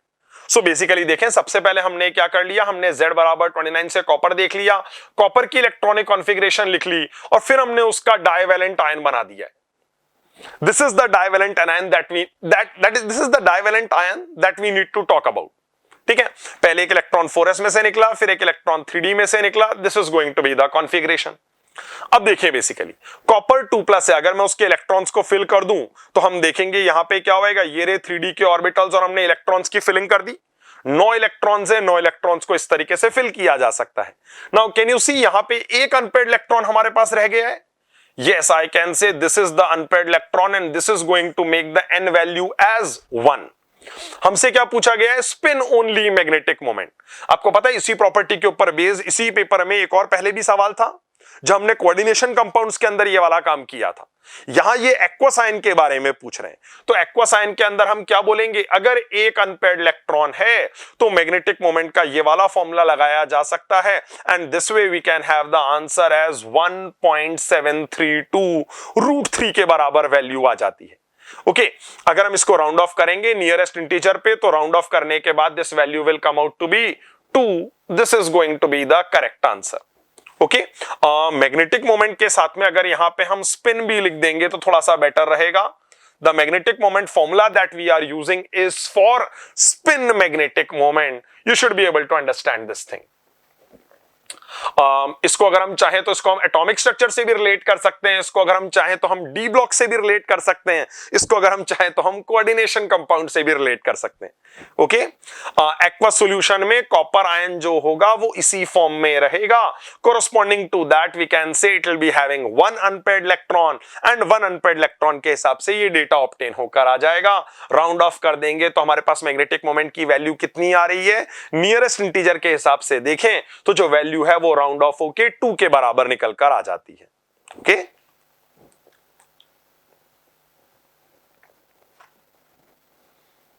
चलिए let us move to the next question. अगला वाला सवाल देखते हैं। यह सवाल एटॉमिक स्ट्रक्चर के ऊपर बेस्ड था। एटॉमिक स्ट्रक्चर के अंदर हम एक प्रॉपर्टी पढ़ रहे होते हैं that is Planck quantum theory. ये प्लैंक क्वांटम थ्योरी से रिलेटेड है। ये देखें इन्होंने पूछा है कि इलेक्ट्रोमैग्नेटिक रेडिएशंस अगर हम लें इस वेवलेंथ के, ओके उससे अगर हम क्या करें, आयोनाइज करवाने की कोशिश करें किसको, मेटल ए को, तो हमसे ये पूछा जा रहा है कि आप बताएं मेटल ए की आयोनाइजेशन एनर्जी कितनी निकलकर आ रही होगी। This is what is to be determined. याद रखें किलोजूल पर मोल में निकालना है। अब मुझे बताएं अगर इलेक्ट्रोमैग्नेटिक रेडिएशंस दिए हुए होते हैं तो शायद कई लोगों को याद भी होगा, according to Planck quantum theory we can simply say E is equal to hc by lambda. अगर हम h, c और लैम्डा की वैल्यूज पुट कर दें, अच्छी बात है देखिए सब कुछ दिया हुआ है, h आपको दिया हुआ है, c आपको दिया हुआ है, लैम्डा की वैल्यू बस आपको मीटर्स में पुट करनी है, ऐसा यूनिट में पुट करनी है। तो hc बाय लैम्डा से हमारे पास एनर्जी निकल कर आ जाएगी। पर याद रखें ये जो एनर्जी हमारे पास आएगी, this energy will be in terms of joule पर पार्टिकल। पर हमें तो आंसर किस यूनिट में निकालना है बताइए, किलो जूल पर मोल में निकालना है। अगर किलो जूल पर मोल में निकालना है तो हमने जूल पर पार्टिकल को पहले Na से मल्टीप्लाई कर दिया ताकि वैल्यू किस में कन्वर्ट हो जाए, जूल पर मोल में कन्वर्ट हो जाए, और फिर किलो जूल में कन्वर्ट करने के लिए 1000 से डिवाइड भी कर दिया है। यहां से जब हम सॉल्व करते हैं तो जो वैल्यू निकल कर आती है that comes out to be 180.6। जब इसको राउंड ऑफ करेंगे तो जो वैल्यू अपने पास आ जाएगी that is going to be 181। NTA की तरफ से पहले जो प्रोविजनल आंसर की दी गई थी उसके अंदर इसका आंसर 180 दिया गया था, but later they change their answer and the answer finally given by them was 181। Okay obviously बात है 180.6। ध्यान रखें कैलकुलेशंस भी बहुत आसान थे। यहां थोड़ा सा करेक्शन कर लेंगे तो ठीक रहेगा बिकॉज दिस वाज लाइक 6.63, और हम यहां से देख सकते हैं ये आराम से कैंसिल आउट भी होकर आ जाएंगे। When you cancel these out, then you get the value as 180.6. When it is rounded off, you will get the result as 181. Planck quantum theory के ऊपर बेस्ड क्वेश्चन था। यूनिट्स का अगर प्रॉपर ध्यान रखेंगे then you can get the correct answer. Calculations यहां पे ज्यादा खराब नहीं थे बिकॉज आप देख सकते हैं H का डेटा और वेवलेंथ का डेटा इजीली कैंसिल आउट होकर आ रहा है, and this way we can solve the question very easily. Okay, this was a question based on atomic structure, Planck quantum theory. Okay, चलिए अगले सवाल के ऊपर मूव करते हैं। Okay, now this was a question based on titrations.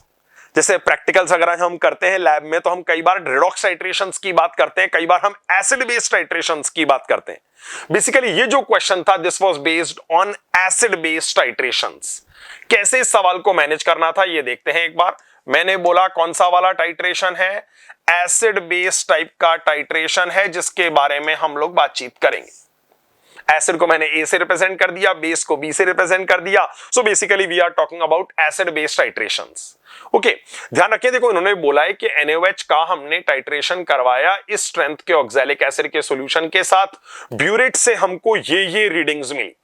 Okay ध्यान रखें, जब लैब में प्रैक्टिकली एक्सपेरिमेंट करवाते हैं तो हम 3 रीडिंग्स लगातार सेम लेना चाहते हैं। Such readings are called concordant readings, और हम ऐसा बोलते हैं कि वो जो रीडिंग्स हैं वो ही ट्रू वैल्यू को रिप्रेजेंट करेगी। तो जैसा कि आप देख सकते हैं, देखिए पहली रीडिंग आई 4.5, दूसरी आई 4.5, हम 4.5 लेके ही कैलकुलेशंस कर देते, लेकिन देखिए फिर तीसरी रीडिंग थोड़ी चेंज हो गई। कई बार थोड़े बहुत एरर्स आ जाते हैं जिसके कारण हम देखते हैं, देखिए फिर लगातार वैल्यू आ रही है 4.4, 4.4, 4.4। तो हम ये बोलेंगे कि कॉन्कॉर्डेंट रीडिंग किसको माना जाएगा? लगातार 3 वैल्यू सेम आ रही हैं उसको माना जाएगा। That is going to be 4.4 ml। So basically ये आपकी कॉन्कॉर्डेंट रीडिंग हो गई।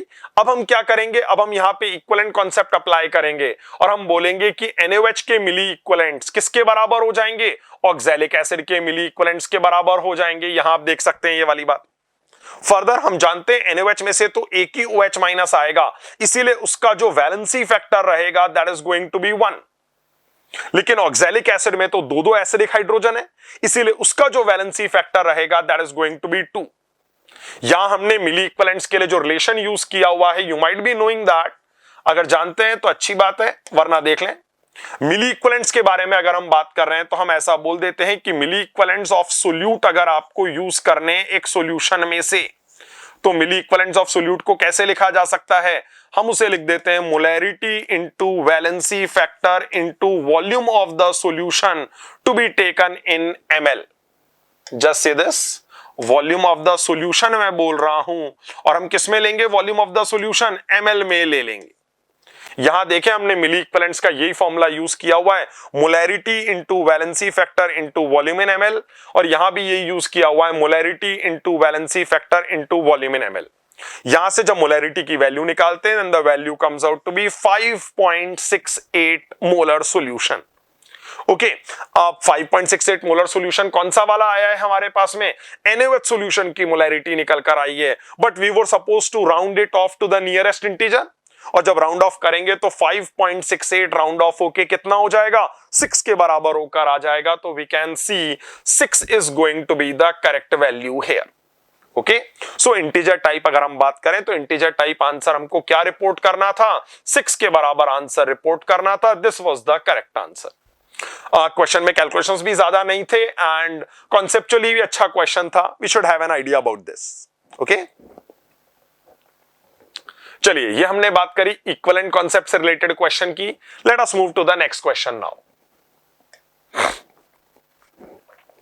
Okay, now here is another question जिसके अंदर कैलकुलेशंस बहुत सारी हैं, आपको इसको थोड़ा सा मैनेज करना था। देखते हैं एक बार। Okay, just see this, thermodynamics के ऊपर बेस्ड ये वाला क्वेश्चन है। What they are talking about is 5 moles of an ideal gas at this temperature. इनको हमने एक्सपैंड किया आइसोथर्मली, इस प्रेशर से इस प्रेशर पे एक्सपैंड किया अगेंस्ट दिस प्रेशर। ओके, ध्यान रखना 3 प्रेशर की वैल्यूज इन्वॉल्व है। गैस सैंपल पहले इस प्रेशर पे था, हमें उसे एक्सपैंड करके इस प्रेशर पे ले आए, पर जो एक्सपेंशन हमने करवाया वो हमने किस प्रेशर के अगेंस्ट करवाया? इस प्रेशर के अगेंस्ट करवाया। आपसे पूछा जा रहा है heat transferred in the process क्या निकल कर आ रहा होगा। ओके, सबसे पहले हम लोग क्या करते हैं, यहां पे वर्क डन का कैलकुलेशन कर लेते हैं। ओके, वर्क डन जैसा कि आपको पता है, it is given by the relation work done is equal to, I can simply say minus P external into delta V. Okay, units का बहुत ध्यान रखना पड़ेगा अपने को यहां पे, because we need to have all the units as SI units ताकि आंसर जूल्स में आ जाए। ओके, क्यों? क्योंकि हमको आंसर भी किस में निकालने के लिए बोला हुआ है? किलो जूल में निकालने के लिए बोला हुआ है। अब अगर किलो जूल में निकालना है तो उसी के कॉरस्पॉन्डिंग हम लोग बातचीत करेंगे। Just see this, minus P external, आपको डेटा मेगा पास्कल के अंदर दिया हुआ था, ये देखें पी एक्सटर्नल का data, but let us convert it into pascal, तो हम बोलेंगे वैल्यू क्या आएगी? इनटू 10⁻⁶ के बराबर आ जाएगी। अब हमको लिखना है V final minus V initial. So basically हमें जो वी फाइनल निकालना था यहां पे पुट करने के लिए, वो हमने कैसे निकाला है देखें एक बार।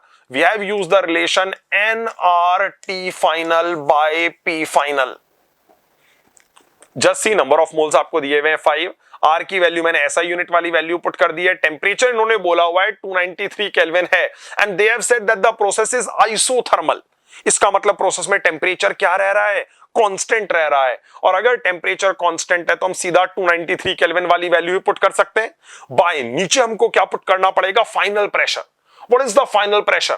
फाइनल प्रेशर आपको 1.3 के बराबर दिया हुआ है, but this is given in mega pascal. फिर से इसको ऐसा यूनिट में चेंज करना पड़ेगा, we will convert it into pascal. So basically देख लें, ये जो टर्म आपको दी हुई है, this is your V final, this is your V initial. सब कुछ ऐसा यूनिट में पुट करेंगे तो कैलकुलेशंस में कोई दिक्कत नहीं रहेगी। Okay, so I am simply saying that work done की वैल्यू ऐसे निकाली जा सकती है। यहां से जब वर्क डन की वैल्यू निकालते हैं, then the result actually comes out to be expanded है, तो हम बोल सकते हैं वर्क डन की वैल्यू नेगेटिव आएगी। हम देखते हैं रिजल्ट जो हमारे पास आ जाता है, that comes out to be 15347 joules के बराबर वैल्यू आ जाती है। अब फर्दर देखें, आइडियल गैस दिया हुआ है और प्रोसेस आइसोथर्मल है, तो शायद आपको ये वाली बात ध्यान होगी कि आई कैन सिंपली से डेल्टा यू जो होता है that is NCV delta T, और हम बोल सकते हैं डेल्टा टी 0 हो जाएगा। डेल्टा टी अगर 0 हो गया तो फिर तो डेल्टा यू की वैल्यू भी कितनी आ जाएगी? 0 के बराबर ऑब्टेन होकर आ जाएगी। डेल्टा टी 0 तो डेल्टा यू भी 0 आ गया। अब मुझे ये बताएं, अगर हमने डेल्टा यू 0 के बराबर ले लिया है, then can I simply say let us apply first law of thermodynamics. First law of thermodynamics अगर हम अप्लाई करेंगे तो हम बोल सकते हैं delta U is equal to Q plus W. Chemistry के साइन कन्वेंशंस के हिसाब से यही वैल्यू अप्रोप्रिएट रहेगी, यही रिलेशन प्रॉपर है। अब देखें एक बार, हमने क्या बोला? हमने बोला डेल्टा यू की वैल्यू तो 0 के बराबर हो गई है, तो बताएं क्या क्यू की वैल्यू माइनस डब्ल्यू आ गई? और अगर Q की वैल्यू माइनस डब्ल्यू के बराबर आ गई तो जस्ट सी दिस, Q बराबर माइनस डब्ल्यू। हमें यही वैल्यू पता भी करने के लिए बोली हुई है, हीट ट्रांसफर्ड पता करना है। अगर हीट ट्रांसफर्ड हम पता करेंगे तो वैल्यू कितनी आ जाएगी? 15347 जूल्स के बराबर आ जाएगी। किलो जूल में कन्वर्ट करेंगे 1000 से डिवाइड कर देना चाहिए, 1000 से डिवाइड करने के बाद ये वाली वैल्यू आ जाएगी। राउंड ऑफ कर देंगे तो हम बोलेंगे rounding off to the nearest integer will lead you to the value 15 हमारा यहां से सही आंसर निकल कर आ जाता है। ओके, वॉल्यूम वगैरह निकालने में यहां पे भी काफी खराब कैलकुलेशंस है जिनके साथ हमको डील करना पड़ेगा। इनफैक्ट आर की वैल्यू अगर वो थोड़ी सिंप्लीफाइड दे देते तो कैलकुलेशंस थोड़े आसान हो जाते, बट डेसिमल के बाद 3 डिजिट तक की कैलकुलेशंस दी हुई हैं, प्रैक्टिकली करना बहुत मुश्किल काम रहता है बच्चों के लिए without calculator. Okay, but fine, this is that question. Thermodynamics के ऊपर बेस्ड क्वेश्चन है जिसके अंदर हमको वर्क कैलकुलेट करना था पहले, फिर हमें हीट निकालनी थी। इंटरनल एनर्जी चेंज 0 निकल कर आ रहा है, इसीलिए सिंपली वर्क की वैल्यू से साइन चेंज करते ही किसकी वैल्यू आ जाएगी? हीट की वैल्यू आ जाएगी, तो कोई ज्यादा दिक्कत वाली बात नहीं है। Okay, still it is recommended that ऐसे क्वेश्चंस को आप पेपर में स्किप कर दें अगर चॉइस है तो, बिकॉज कैलकुलेशंस के कारण आपका बहुत सारा टाइम खराब होकर आ सकता है ऐसे क्वेश्चंस के अंदर। ओके, थर्मोडायनेमिक्स का सवाल था ये। ओके, चलिए एक नया सवाल देखते हैं। This is based on electrochemistry, बहुत बढ़िया सवाल था, one of the best questions that I have seen from JEE Mains. देखते हैं, चलिए। इन्होंने बोला हुआ है यहां पे कॉपर रिड्यूस करता है नाइट्रेट आयन को NO में और NO2 में। ये किस बात पे डिपेंड करता है? HNO3 की कंसंट्रेशन पे डिपेंड करता है। इन्होंने यहां पे ये बोला हुआ है कि कॉपर आयन की कंसंट्रेशन को फिक्स्ड मान ले, दोनों गैसेस के प्रेशर को सेम मान ले, तो HNO3 की किस कंसंट्रेशन पे? देखिए पता क्या करना है, HNO3 की कंसंट्रेशन पता करनी है।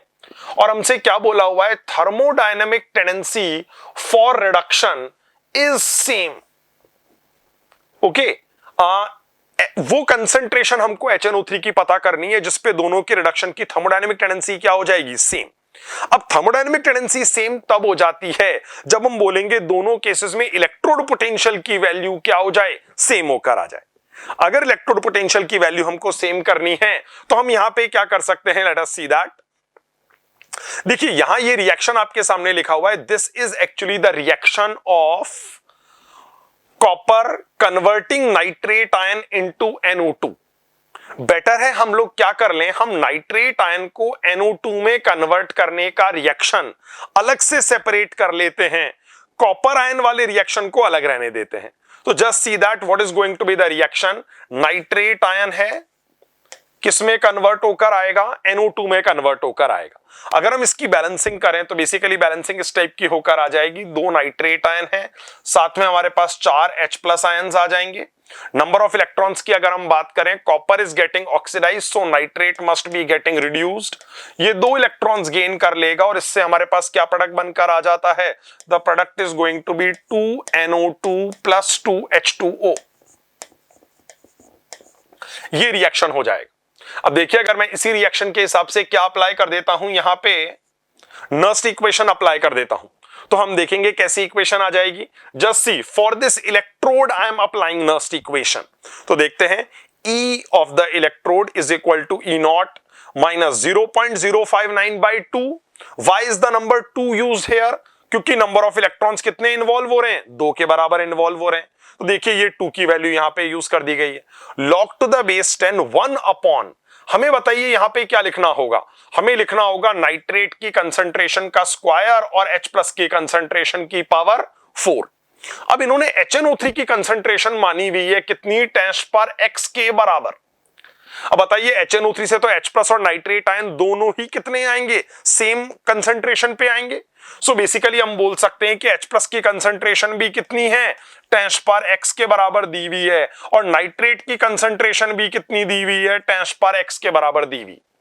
अब हम क्या कर सकते हैं, नर्स्ट इक्वेशन में जो एक्सप्रेशन आएगा, लॉग का एक्सप्रेशन, उसको मैं यहां पे सेपरेटली आपके सामने लिख देता हूं। जब इस इक्वेशन के ऊपर अपन नर्स्ट इक्वेशन अप्लाई करेंगे तो लॉग का एक्सप्रेशन कुछ ऐसा आएगा, 1 अपॉन नाइट्रेट आयन की कंसंट्रेशन का स्क्वायर इंटू H+ की कंसंट्रेशन की पावर 4। अब नाइट्रेट आयन की ये जो वैल्यू है ये आप यहां पे पुट कर सकते हैं, H+ की ये वाली वैल्यू आप यहां पे पुट कर सकते हैं, तब आपका लॉग का एक्सप्रेशन ये क्रिएट होकर आ जाएगा।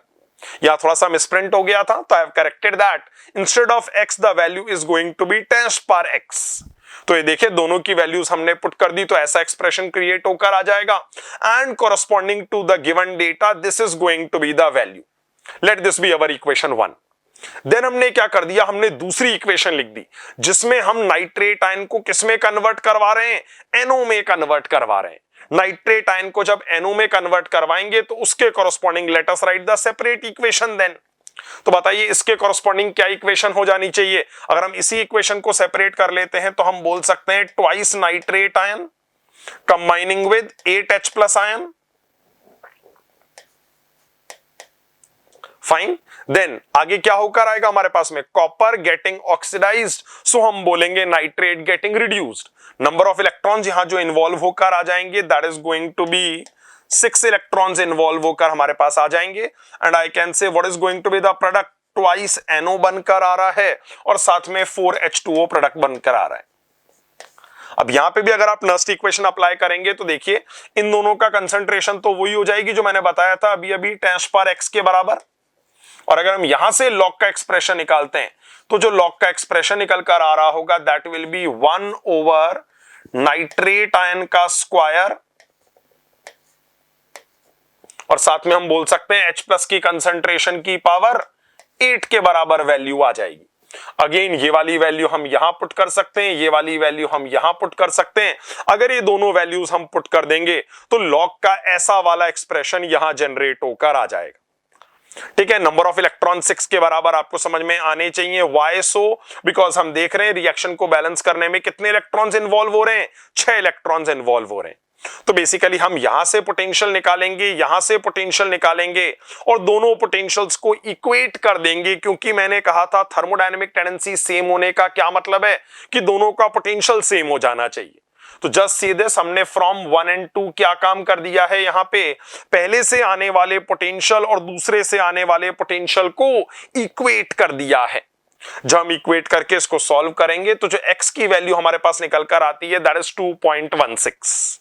अब देखें, हमें क्वेश्चन में क्या करना है, हमें 2x की वैल्यू को राउंड ऑफ करके रिपोर्ट करना है।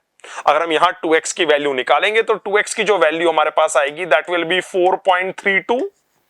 लेकिन इसको जब राउंड ऑफ किया जाएगा तो राउंड ऑफ करने के बाद वैल्यू क्या आएगी, 4 के बराबर निकल कर आ जाएगी। This 4 is going to be the answer. बहुत बढ़िया सवाल था, बहुत सारी चीजों में दिमाग लग रहा है, आपको रिएक्शंस अपने आप लिखने हैं, फिर आपको दो दो बार नस्ट इक्वेशन अप्लाई करनी है। इस चीज का मतलब आपको समझ में आना चाहिए। थर्मोडायनेमिक टेंडेंसी का क्या मतलब है, हम बोलेंगे दोनों का पोटेंशियल क्या होना चाहिए, सेम होना चाहिए। अगर ये सारी चीजें आप इंटरप्रेट कर लें, कैलकुलेशंस को भी मैनेज कर लें, then you can get the correct answer. Again it is a recommendation कि ऐसे क्वेश्चंस को एग्जाम में स्किप कर देना चाहिए अगर हमारे पास चॉइस रहती है तो। Okay, so this is that question. Very good question based on electrochemistry. Nernst equation का concept लग कर आ रहा है। Okay? चलिए नेक्स्ट क्वेश्चन के ऊपर मूव करते हैं। ये क्वेश्चन सॉलिड स्टेट के ऊपर बेस्ड है एंड डेंसिटी से रिलेटेड कुछ कैलकुलेशंस करने की बात करी गई है। कॉपर मेटल की बात कर रहे हैं, ये बोल रहे हैं उनका एफसीसी अरेंजमेंट है, एज लेंथ की वैल्यू आपको दी हुई है और आपको डेंसिटी कैलकुलेट करने के लिए बोला हुआ है। काफी लोगों को ध्यान भी होगा, सॉलिड स्टेट के अंदर डेंसिटी का जो फॉर्मूला होता है that is Z into atomic mass over A cube into Na। This is the density. Units का जरूर ध्यान रखेंगे यहां पे, बिकॉज आपको यहां पे यूनिट किलोग्राम पर मीटर क्यूब बोली हुई है। ध्यान रखें, नॉर्मली सॉलिड स्टेट में जो डेंसिटी हम लोग निकालते हैं वो हम ग्राम पर सेंटीमीटर क्यूब में निकालते हैं, पर यहां पे उन्होंने किलोग्राम पर मीटर क्यूब में कन्वर्ट करने के लिए बोला हुआ है। ओके, सो सबसे पहले हम क्या करेंगे, हम डेंसिटी की वैल्यूज पुट करेंगे, डेंसिटी के लिए वैल्यूज पुट करेंगे यहां पे। ठीक है, एफसीसी है, एफसीसी के अंदर Z की वैल्यू कितनी होती है 4। शायद आपको ध्यान भी होगा ये वाली बात, this can be obtained in this way 8 into 1/8 that is the corner contribution and then 6 are the face centers contributing half। तो हम बोल देंगे इसको सॉल्व करेंगे तो वैल्यू कितने के बराबर आ जाएगी, 4 के बराबर निकल कर आ जाएगी। This is the Z value. Atomic mass आपको क्वेश्चन में दिया हुआ है 63.54, यही वैल्यू हमने पुट कर दी। देन एज लेंथ पुट करी हुई है, ध्यान रखना हमने सेंटीमीटर में रखा हुआ है। This data is given in angstrom. तो आपको समझ में आना चाहिए पहली चीज तो एंगस्ट्रॉम का मतलब क्या होएगा, 3.596 into 10⁻⁻10 is the value in metre. पहले से सेंटीमीटर में कन्वर्ट करेंगे तो इसको इंटू 100 करना पड़ेगा। इंटू 100 करने के बाद जो वैल्यू निकल कर आ जाएगी वो ये वाली वैल्यू आ जाएगी। This is the A value in centimetre और आगे एवोगाड्रो नंबर से मल्टीप्लाई कर दिया है। यहां पे भी कैलकुलेशंस काफी खराब थे एंड हम बोल सकते हैं यहां से सॉल्व करने के बाद डेंसिटी की ये वैल्यू निकल कर आ जाती है। देखिए डेंसिटी की वैल्यू ये निकल कर आई है। अब हमें इसको किलोग्राम पर मीटर क्यूब में कन्वर्ट करना है। किलोग्राम पर मीटर क्यूब में कन्वर्ट किस तरीके से किया जाएगा, वी सिंपली मल्टीप्लाइड बाय 1000। ठीक है, अब देखिए अगर इसको 1000 से मल्टीप्लाई कर देते हैं तो ये रिजल्ट आपके पास ऑब्टेन होकर आ जाएगा 3076.2। जब इसको राउंड ऑफ करेंगे तो राउंड ऑफ करने के बाद 3076 is going to be the correct answer.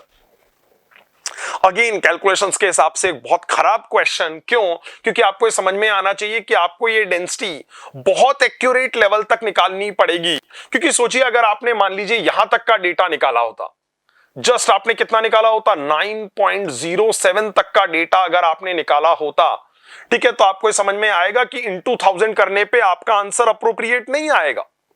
क्यों, क्योंकि तब तो आप आंसर रिपोर्ट कर देते 9070, जबकि एनटीए ने जो आंसर दिया है दैट इज 9076। तो पहले तो आपको इन कैलकुलेशंस को बहुत बढ़िया तरीके से करके इतने डेसिमल तक आंसर निकालना पड़ेगा, जो एग्जामिनेशन हॉल में निकालना बहुत मुश्किल काम रह रहा होता है। इसीलिए हम बोल सकते हैं पहले आप ये कैलकुलेशंस अप्रोप्रिएटली करें, then you need to multiplied by 1000। 9076.2 के बराबर वैल्यू आती है। जब इसको नियरेस्ट इंटीजर पे राउंड ऑफ करेंगे then you will get the correct answer as 9076। Again the recommendation is that you should have left this question if you were given a choice. That is it all from my side here. Thank you. Dear students, today I am going to discuss 25th Feb second shift JEE Main Organic Chemistry paper. First question is from carbylamine test. Carbylamine test 1 degree primary amines देते हैं और इसके अंदर isocyanide बनता है। Isocyanide की bad smell से पता लग जाता है कि इसमें प्राइमरी अमीन प्रेजेंट था। अब इसकी केमिकल रिएक्शन को अगर अपन देखें तो केमिकल रिएक्शन में सबसे पहले बेटा क्लोरोफॉर्म आपको लेना है। क्लोरोफॉर्म की रिएक्शन KOH के साथ हमें करवानी होती है। KOH बेस इसके एसिडिक हाइड्रोजन को निकाल लेता है। अगर ये एसिडिक हाइड्रोजन को निकालता है तो यहां पर बेटा बनता है CCl3-। इसका सॉल्ट बन जाएगा पोटेशियम के साथ और वाटर यहां से निकल जाएगा। इसमें से CCl3 माइनस में से एक क्लोरीन अगर आप बाहर निकाल दें, तो एक क्लोरीन बाहर निकालने से KCl बाहर निकल जाएगा और जो बचेगा उसमें बेटा CCl2 डाइक्लोरोकार्बीन, ये इसका इंटरमीडिएट होगा। यही इंटरमीडिएट एज ए इलेक्ट्रोफाइल इस रिएक्शन में अमीन के साथ रिएक्ट करता है। तो हमने लिया यहां पर एनिलीन, तो बेटा एनिलीन PHNH2, PHNH2 जब आप लेते हो तो डाइक्लोरोकार्बीन एज ए इलेक्ट्रोफाइल काम करेगा, NH2 से इलेक्ट्रॉन्स एक्सेप्ट करेगा। एक्सेप्ट करने से जो प्रोडक्ट बन रहा है उसमें PHNH2 positive charge and CCl2 negative, ये फर्स्ट इंटरमीडिएट इसमें बनेगा। KOH का सेकेंड मोल इसके एक एसिडिक H को निकाल ले, उसी मोमेंट में ये अपना लोन पेयर शेयर कर दे और यहां एक पाई बॉन्ड की फॉर्मेशन, तो इसमें से एक क्लोरीन को ये रिमूव कर दे। ऐसा करने पर आपको सेकंड इंटरमीडिएट मिल जाएगा, double bond CCl negative. Next again 1 mole of KOH, it again take the second acidic H, next pi bond is formed and again chlorine is removed. So next one is PHN triple bond C positive negative. So isocyanide is the final product. Answer is 4. तो अब next question के लिए अपन आते हैं। Second question, चलिए next question के अंदर दिया हुआ है अल्फा एनोमर ऑफ माल्टोज। तो हमें यह मालूम होना चाहिए कि माल्टोज किस मोनोमर से बनाया जाता है और बनता है। बेटा माल्टोज की प्रिपरेशन ग्लूकोज से होती है और ग्लूकोज का अल्फा आइसोमर इसके अंदर यूज होता है। माल्टोज क्या डाइसैक्राइड होता है, तो डाइसैक्राइड अगर आप लेते हो तो ग्लूकोज का डाइसैक्राइड किस तरीके से बनेगा उसकी प्रिपरेशन अपन देखते हैं। ग्लूकोज का अल्फा एनोमर, तो बेटा C1 कार्बन पर जो OH होता है उसकी direction towards the next OH होती है, इसका मतलब डाउन द। यहां पर इस कार्बन को आप बोलेंगे C1, C2, फिर C3 कार्बन पर OH अपोजिट डायरेक्शन में, C4 पर अगेन अपोजिट और C5 पर ये CH2OH। ये स्ट्रक्चर है अल्फा डी ग्लूकोज। इसी का अगर आपको डाइसैक्राइड बनाना है तो बेटा इसके 2 स्ट्रक्चर आप ले लीजिए।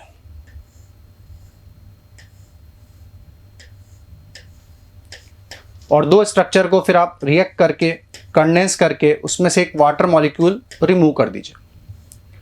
अगर आप वाटर मॉलिक्यूल रिमूव करते हैं तो यहां पर एक ग्लाइकोसिडिक लिंकेज बनता है। तो इसमें से वाटर कौन सा रिमूव होगा बेटा, C1 कार्बन फर्स्ट यूनिट का और C4 कार्बन सेकंड यूनिट का हमें लेना होगा। तो इन दोनों में से आप एक वाटर मॉलिक्यूल निकाल दीजिए। ये वाटर मॉलिक्यूल अगर मैं रिमूव कर देता हूं तो इससे जो प्रोडक्ट बनेगा बेटा वो देखिए ये वाला आंसर आ जाएगा। अब ध्यान रखने वाली बात थी कि C1 कार्बन पर OH का जो डायरेक्शन है वो डाउन द लाइन होना चाहिए, इस तरीके से होना चाहिए। इसमें 2 ऑप्शन आपको दिए हुए हैं जहां पर कि ये अबोव द लाइन है और 2 ऐसे हैं जो कि डाउन द लाइन है। तो इनसे मैच करवाना है कि ये कंप्लीट सारे कॉन्फ़िगरेशंस अल्फा डी ग्लूकोज से मैच कर जाने चाहिए। तो बेटा ये इसका अल्फा एनोमर बन जाएगा। चलिए अब नेक्स्ट क्वेश्चन पे आते हैं। बेटा question number 4, major product of the following reaction. इस केमिकल रिएक्शन में बेंजीन है, नाइट्रो ग्रुप है, अल्कीन है और H2SO4 है। बच्चों H2SO4 और अल्कीन आपस में रिएक्ट कर सकते हैं। अपन ट्राई करके देखते हैं कि H+ अगर मैं अल्कीन को देता हूं तो वो कार्बोकेटाइन की फॉर्मेशन करता है। तो यहां हम चेक कर लेंगे कि कार्बोकेटाइन कौन सा ज्यादा स्टेबल होगा। एक हमारे पास 2 डिग्री बन सकता है और एक हमारे पास 1 डिग्री बन सकता है। तो हम जानते हैं कि normally 2 degree carbocation is more stable. But एक छोटा सा डाउट है कि 2 डिग्री कार्बोकेटाइन बनाने के बाद उसके नेक्स्ट कार्बन पर एक इलेक्ट्रॉन विड्रॉइंग ग्रुप है। तो बेटा उससे बचने का भी अपने को सोचना चाहिए, बट वो उससे नेक्स्ट कार्बन पर जा रहा है, इसलिए अपन 2 डिग्री भी बना सकते हैं, और वो 2 डिग्री कार्बोकेटाइन 1 डिग्री के कंपैरेटिवली ज़्यादा स्टेबल होगा, तो हम वही कार्बोकेटाइन बनाते हैं और फिर चेक कर लेते हैं कि फाइनल प्रोडक्ट क्या बन सकता है।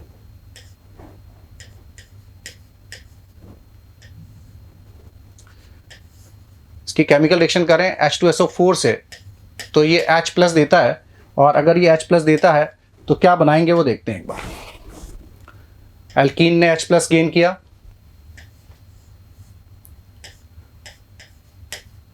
वन डिग्री को आप H दे दीजिए, 2 डिग्री पर पॉजिटिव चार्ज बनाइए, और अब इसकी रिएक्शन आपको बेंजीन से करवानी है। तो बेंजीन देता है electrophilic substitution reaction, electrophilic substitution reaction. इसमें बेंजीन अपना इलेक्ट्रॉन कार्बोकेटाइन वाले कार्बन को देगा। अगर ये कार्बोकेटाइन वाले कार्बन को देता है तो बेंजीन पर एक इंटरमीडिएट बनता है जिस पर भी पॉजिटिव चार्ज होगा, और उसको हम बोल सकते हैं कि ये सिग्मा कॉम्प्लेक्स होगा। इस जगह से आप इसको कनेक्ट कर दीजिए। अगर कनेक्ट करेंगे तो ये इंटरमीडिएट इसके अंदर बना। अब यहाँ से जो पॉजिटिव चार्ज है, उस पॉजिटिव चार्ज को हटा करके आप वापस उसको एरोमेटिक बना दें। तो यहाँ जहाँ इलेक्ट्रोफाइल लगाया ना बेटा, वहाँ से H रिमूव कर दीजिए। जैसे ही आप H रिमूव करेंगे तो ये वापस से एक पाई बॉन्ड की फॉर्मेशन करेगा, और पाई बॉन्ड की फॉर्मेशन से एरोमेटिसिटी वापस गेन कर लेगा। तो एरोमेटिसिटी वापस गेन करने पर जो प्रोडक्ट ये बना रहा है वो इसका मेजर प्रोडक्ट हो जाएगा। So correct answer is 3. 3 is the correct answer. Now next question. Question number 5. बेटा इसमें टारगेट दिया हुआ है आपको 4 bromo 2 nitro ethyl benzene from benzene. तो बेंजीन में आपको 3 ग्रुप्स लगाने हैं। अब 3 ग्रुप्स का आपको सीक्वेंसिंग चेक करना पड़ेगा। उसमें इथाइल भी है, ब्रोमो भी है, नाइट्रो भी है। तो बच्चों अपन जानते हैं कि फिडलक्राफ्ट रिएक्शन पहले कर लेना चाहिए, क्योंकि नाइट्रो ग्रुप आने के बाद फिडलक्राफ्ट रिएक्शन नहीं होती। तो हम कोशिश करेंगे कि पहले इथाइल ग्रुप लेके आएं। अब इथाइल ग्रुप लेके आने के लिए हमारे पास यहाँ पे देखते हैं कि फर्स्ट स्टेप में इथाइल ग्रुप 3rd और 4th ऑप्शन में दिया हुआ है। दोनों में बेटा एसिटाइलेशन किया हुआ है, तो हम करेंगे फिडलक्राफ्ट एसिटाइलेशन रिएक्शन। तो फिडलक्राफ्ट एसिटाइलेशन रिएक्शन के लिए आपने फर्स्ट स्टेप लिया बेटा बेंजीन, और इसमें ले रहे हैं आप लोग CH3COCl, साथ में Lewis acid AlCl3। Lewis acid इस Cl के इलेक्ट्रॉन्स को अट्रैक्ट करेगा। अट्रैक्ट करने से यहाँ पर पॉजिटिव चार्ज क्रिएट होगा। वही पॉजिटिव चार्ज बेंजीन के साथ फिडलक्राफ्ट रिएक्शन में पार्टिसिपेट करेगा। स्टेप 1 में आफ्टर रिमूवल ऑफ हाइड्रोजन, अगर हाइड्रोजन का मैं रिमूवल कर देता हूं तो सीधे आप लिख सकते हैं एसीटोफिनॉन बन जाएगा। अब एसीटोफिनॉन को अगर मैं रिड्यूस कर दूं तो इसका कार्बोनिल ग्रुप CH2 एल्केन में कन्वर्ट होता है। तो उसके लिए रिडक्शन के लिए यहां पर दिया हुआ बेटा ZnHgHcl। ऐसा कर दूंगा तो ये ग्रुप ऑर्थो पैरा डायरेक्टिंग बन जाएगा इथाइल ग्रुप। तो ऐसा हम कर लेते हैं ZnHgHcl, it is क्लीमेंसन reduction. क्लीमेंसन reduction से ये CH2 में कन्वर्ट हो गया। Now ring is electron rich again. इससे आपको इलेक्ट्रॉन रिलीजिंग इफेक्ट मिल रहा है, तो इलेक्ट्रॉन की डेंसिटी ये बढ़ाएंगे, और बढ़ाएंगे तो अब हमें ब्रोमिनेशन करना चाहिए। तो Br2Al Br3, ये ब्रोमिनेशन अगर मैं करता हूं तो बेटा ये पैरा पोजीशन पर इसका मेजर प्रोडक्ट बना देगा। तो अपन लोग पैरा पर मेजर प्रोडक्ट लिख लेते हैं CH2 CH3, it is Br। Now last step is nitration. Nitration के लिए आपको चाहिए बेटा नाइट्रेटिंग मिक्सचर HNO3 H2SO4। तो नाइट्रेटिंग मिक्सचर में आपको मिलेगा NO2+। तो इन दोनों से मिलकर के इलेक्ट्रोफाइल बनता है NO2+। अब NO2+ आपको देखना है ब्रोमीन की वजह से डिसाइड होगा या C2H5 की वजह से। बेटा इन दोनों में जो ज़्यादा इलेक्ट्रॉन रिलीजिंग ग्रुप होगा वो इसकी पोजीशन को डिसाइड करेंगे। ओरिएंटेशन C2H5 से डिसाइड होगा, क्योंकि C2H5 is more electron releasing as compare to bromine. तो C2H5 की अभी ऑर्थो पोजीशंस खाली हैं, तो बेटा ये नाइट्रेशन ऑर्थो पोजीशन पर होना चाहिए, और यही टारगेट हमारे को क्वेश्चन के अंदर दिया हुआ था। It means fourth answer is perfect for this conversion. इसके अलावा अगर मैं कोई और ऑप्शन सेलेक्ट करता तो ये परफेक्टली मेजर प्रोडक्ट नहीं बन पाता। नेक्स्ट क्वेश्चन पे आते हैं। The correct order of acidic strength. बात करते हैं एसिडिक स्ट्रेंथ में। First is phenol and rest 3 are benzoic acids. बेटा रेस्ट 3 बेंजोइक एसिड से तो एसिड और फिनॉल की एसिडिक स्ट्रेंथ में काफी गैप होता है, काफी गैप होता है। इसका मतलब सेकेंड, थर्ड, फोर्थ जो कंपाउंड है उनकी एसिडिक स्ट्रेंथ फर्स्ट से ज़्यादा ही होने वाली है। और इसका बेसिक रीज़न क्या है? अगर मैं एसिडिक स्ट्रेंथ का कॉन्सेप्ट बात करूं बेटा, तो कॉन्सेप्ट ये होता है stability of conjugate base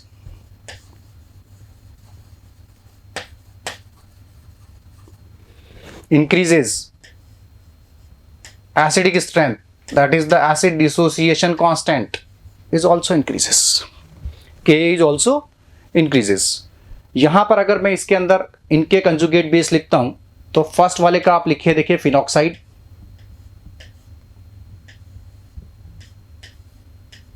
phenoxide ion, और बाकी जितने भी बनेंगे उसके अंदर सबके अंदर बेंजीन कार्बोक्सिलेट आयन।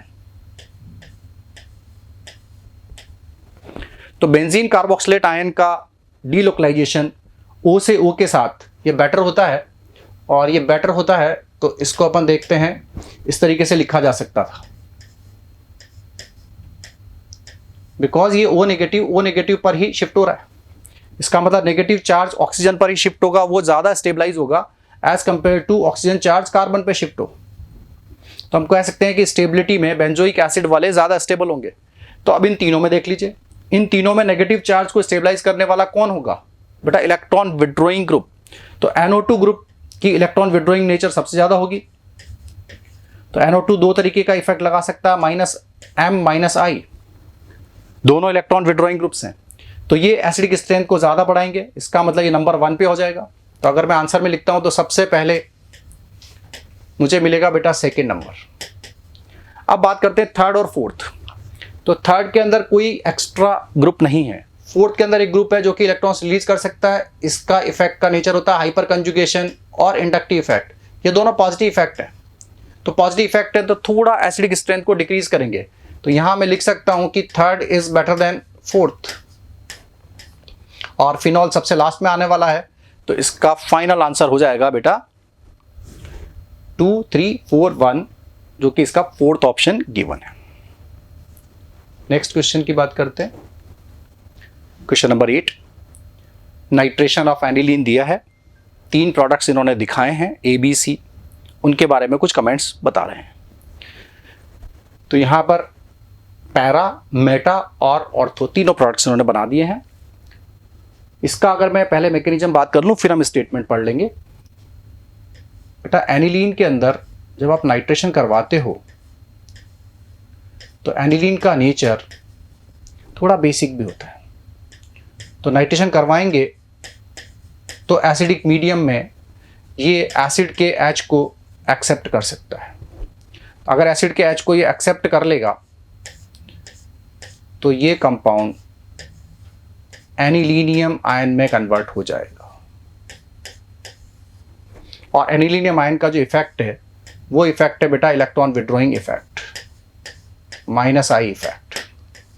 और -I इफेक्ट कौन से होते हैं?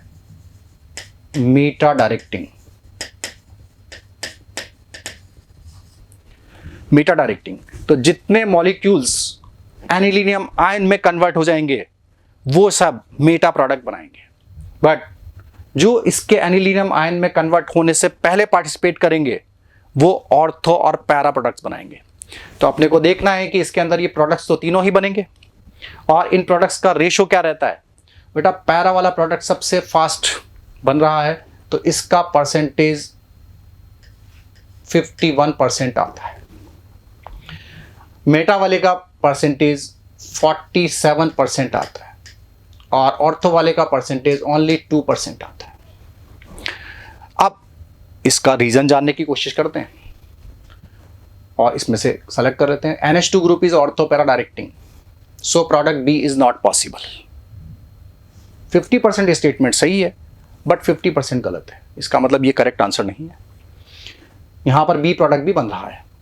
Reaction is possible and compound B will be the major product, ये भी रॉन्ग हो गया। बी का परसेंटेज थोड़ा कम है, ए का परसेंटेज ज्यादा है, तो A is the major product. The reaction will form sulphonated products, नहीं, जब भी आप नाइट्रेटिंग मिक्सचर लेते हो तो बेटा NO2+ बनेगा, तो नाइट्रेशन ही होगा, सल्फोनेशन नहीं हो सकता। तो यहां पर हमें स्टेटमेंट 3 भी गलत मिल रहा है। Reaction is possible and compound A will be the major product, तो रिएक्शन पॉसिबल है और A is the major product, ये बात सही है। तो statement 4th is the correct answer. बच्चों अब नेक्स्ट क्वेश्चन ट्राई करते हैं। Next is statement information based है, सिंपल सा एनवायरमेंटल केमिस्ट्री का क्वेश्चन है। It is very very easy question. The pH of rain water is normally 5.6, return है ये, और इसका रीजन है जो एटमॉस्फेयर में CO2 होती है वो वाटर के साथ H2CO3 कार्बोनिक एसिड बना लेती है, और जो कार्बोनिक एसिड है बेटा वो इस pH को 7 से थोड़ा नीचे ले आता है। तो ये 5.6 उसकी नॉर्मल pH है। बट अगर एनवायरमेंट में कुछ केसेस जैसे कि sulphur dioxide, sulphur trioxide, nitrogen dioxide अगर ये प्रेजेंट है तो बेटा वो वाटर के साथ मिलकर के एसिड्स बनाते हैं। H2SO4, HNO3 इस टाइप के जब एसिड्स बनेंगे तो pH डेफिनेटली 5.6 से नीचे की तरफ जाएगी। तो यहां पर स्टेटमेंट 2 भी करेक्ट हो गया। If pH of rain water drops below 5.6 then it is called acid rain, क्योंकि उसके अंदर अब एसिड का परसेंटेज इंक्रीज होता जा रहा है बिकॉज ऑफ पॉल्यूटेंट्स। कौन से? SO2, SO3 और NO2 की वजह से। तो मेन कंपोनेंट्स एसिड रेन के कौन से होते हैं? Sulphuric acid and nitric acid. Next question पे आते हैं बच्चों। The major product of the following reaction is, reaction दिया हुआ है H2CO carbon monoxide, rhodium catalyst दिया हुआ है। रोडियम ले सकते हैं, कोबाल्ट ले सकते हैं, पैलेडियम ले सकते हैं, और इस रिएक्शन को बोलते हैं oxo process. And second name is hydroformylation. तो हाइड्रोफॉर्माइलेशन नेम अपने आप बता देता है इसमें हमें करना क्या चाहिए। तो बेटा हाइड्रोफॉर्माइलेशन का मतलब इसमें एक फॉर्माइल ग्रुप CHO इंट्रोड्यूस हो जाता है, और वो जो CHO ग्रुप इंट्रोड्यूस होगा उसमें कोबाल्ट, पैलेडियम ये एज ए कैटलिस्ट काम करते हैं, रोडियम ये एज ए कैटलिस्ट काम करेंगे। तो रिएक्शन के अंदर आप देख लीजिए कि यहाँ पर जब आप ऐड करेंगे तो इसमें से एल्कीन का पाई बॉन्ड ब्रेक करके और एक CHO लगा दीजिए, तो टर्मिनल पे ज़्यादा क्वांटिटी बनेगी, इंटरनल में थोड़ी क्वांटिटी कम बनेगी, बिकॉज क्राउडिंग का थोड़ा सा इफेक्ट रहता है, क्राउडिंग का थोड़ा इशू आएगा। तो इसलिए अपन कह सकते हैं कि टर्मिनल वाले पर CHO लगाने से एक कार्बन ऐड हो गया, हाइड्रोफॉर्माइलेशन हो गया, तो ये इसका परफेक्ट आंसर बन जाएगा। Next, what is X in the given reaction? बेटा आपको दिया हुआ है glycol, oxalic acid, 210 degree centigrade major product बताना है। तो हम देखते हैं अल्कोहल और एसिड को अगर मैं रिएक्ट करवाऊं तो हम लोगों ने बहुत अच्छे से सुना हुआ बच्चों, एसिड और अल्कोहल रिएक्ट करके एस्टर बनाते हैं। तो इसका भी एक केमिकल रिएक्शन लिखें और उस केमिकल रिएक्शन से चेक करते हैं। CH2OH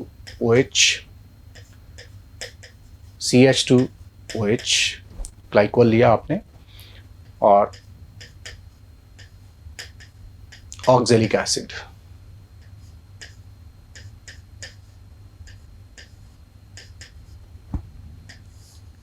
इसकी रिएक्शन करवाएंगे तो बेटा अल्कोहल से H, एसिड से OH, ये निकल जाएगा।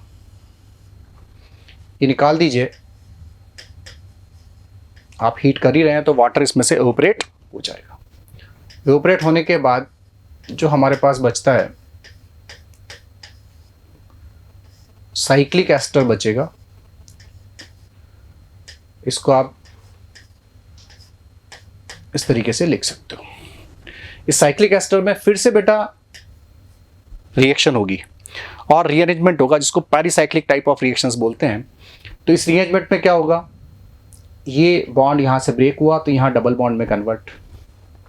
अगर ये डबल बॉन्ड में कन्वर्ट हुआ तो इस कार्बन पे 5 बॉन्ड्स होंगे, इसको आप रिमूव कर दीजिए, CO2 रिमूव करके इस बॉन्ड को इधर ले आइए, ये भी बेटा CO2 बन गया। तो फिर ये वाली बॉन्ड को आप हटा दीजिए और यहाँ पर ले आइए। तो ये cyclic rearrangement type of reaction हुआ। Ultimately CH2 double bond CH2 ये एक प्रोडक्ट बना। अब दूसरा प्रोडक्ट ट्राई करते हैं, तो CO2 के 2 मॉलिक्यूल्स बाहर निकल जाएंगे। Final product is ethene. So ethene इस रिएक्शन का आंसर हो जाएगा। Next numerical type of question है बच्चों।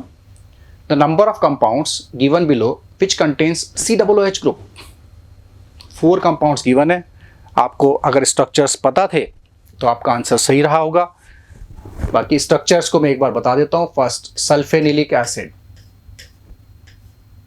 बेटा ये एरोमेटिक एसिड होता है, इसमें SO3H ग्रुप होता है और एक ग्रुप होता है बेटा NH2। ये जो एसिड है इसमें 2 फंक्शनल ग्रुप हो गए, और लेकिन ये इक्विलिब्रियम में एग्जिस्ट करता है, किसके साथ, इसी का ज़्यूट्रायन बनाता है। यहाँ पर एक एसिडिक ग्रुप है और एक बेसिक ग्रुप है, तो बेसिक ग्रुप एसिडिक वाले का H ले लेता है, ज़्यूट्रायन के फॉर्म में ये एग्जिस्ट करता है। सेकंड की बात करें पिक्रिक एसिड, तो पिक्रिक एसिड के अंदर फिनॉल का ये ट्राई नाइट्रो डेरिवेटिव है। फिनॉल बनाया आपने, ट्राई नाइट्रो 2,4,6 पे लगा दीजिए, इट इज ट्राई नाइट्रोडेन। जैसे picric acid. C option is aspirin. Aspirin as a medicine use होता है, ये पेन किलर की तरह से यूज करते हैं। सैलिसिलिक एसिड का डेरिवेटिव होता है, तो सैलिसिलिक एसिड का एसिटाइल डेरिवेटिव, इसको बोलते भी एसिटॉक्सी बेंजोइक एसिड या एसिटाइल सैलिसिलिक एसिड, बट इसके अंदर देखो COOH है, इसने यही पूछा है COOH है। तो अभी तक हमारे को सिर्फ एक ऐसा मिला है जिसमें COOH है। Last is ascorbic acid. बच्चों एस्कॉर्बिक एसिड को ट्राई करते हैं। साइक्लिक एस्टर वाली स्ट्रक्चर होगी, इसमें एक अल्कीन भी है। यहां पर आपको 2 ये इनॉल वाले ग्रुप मिल रहे हैं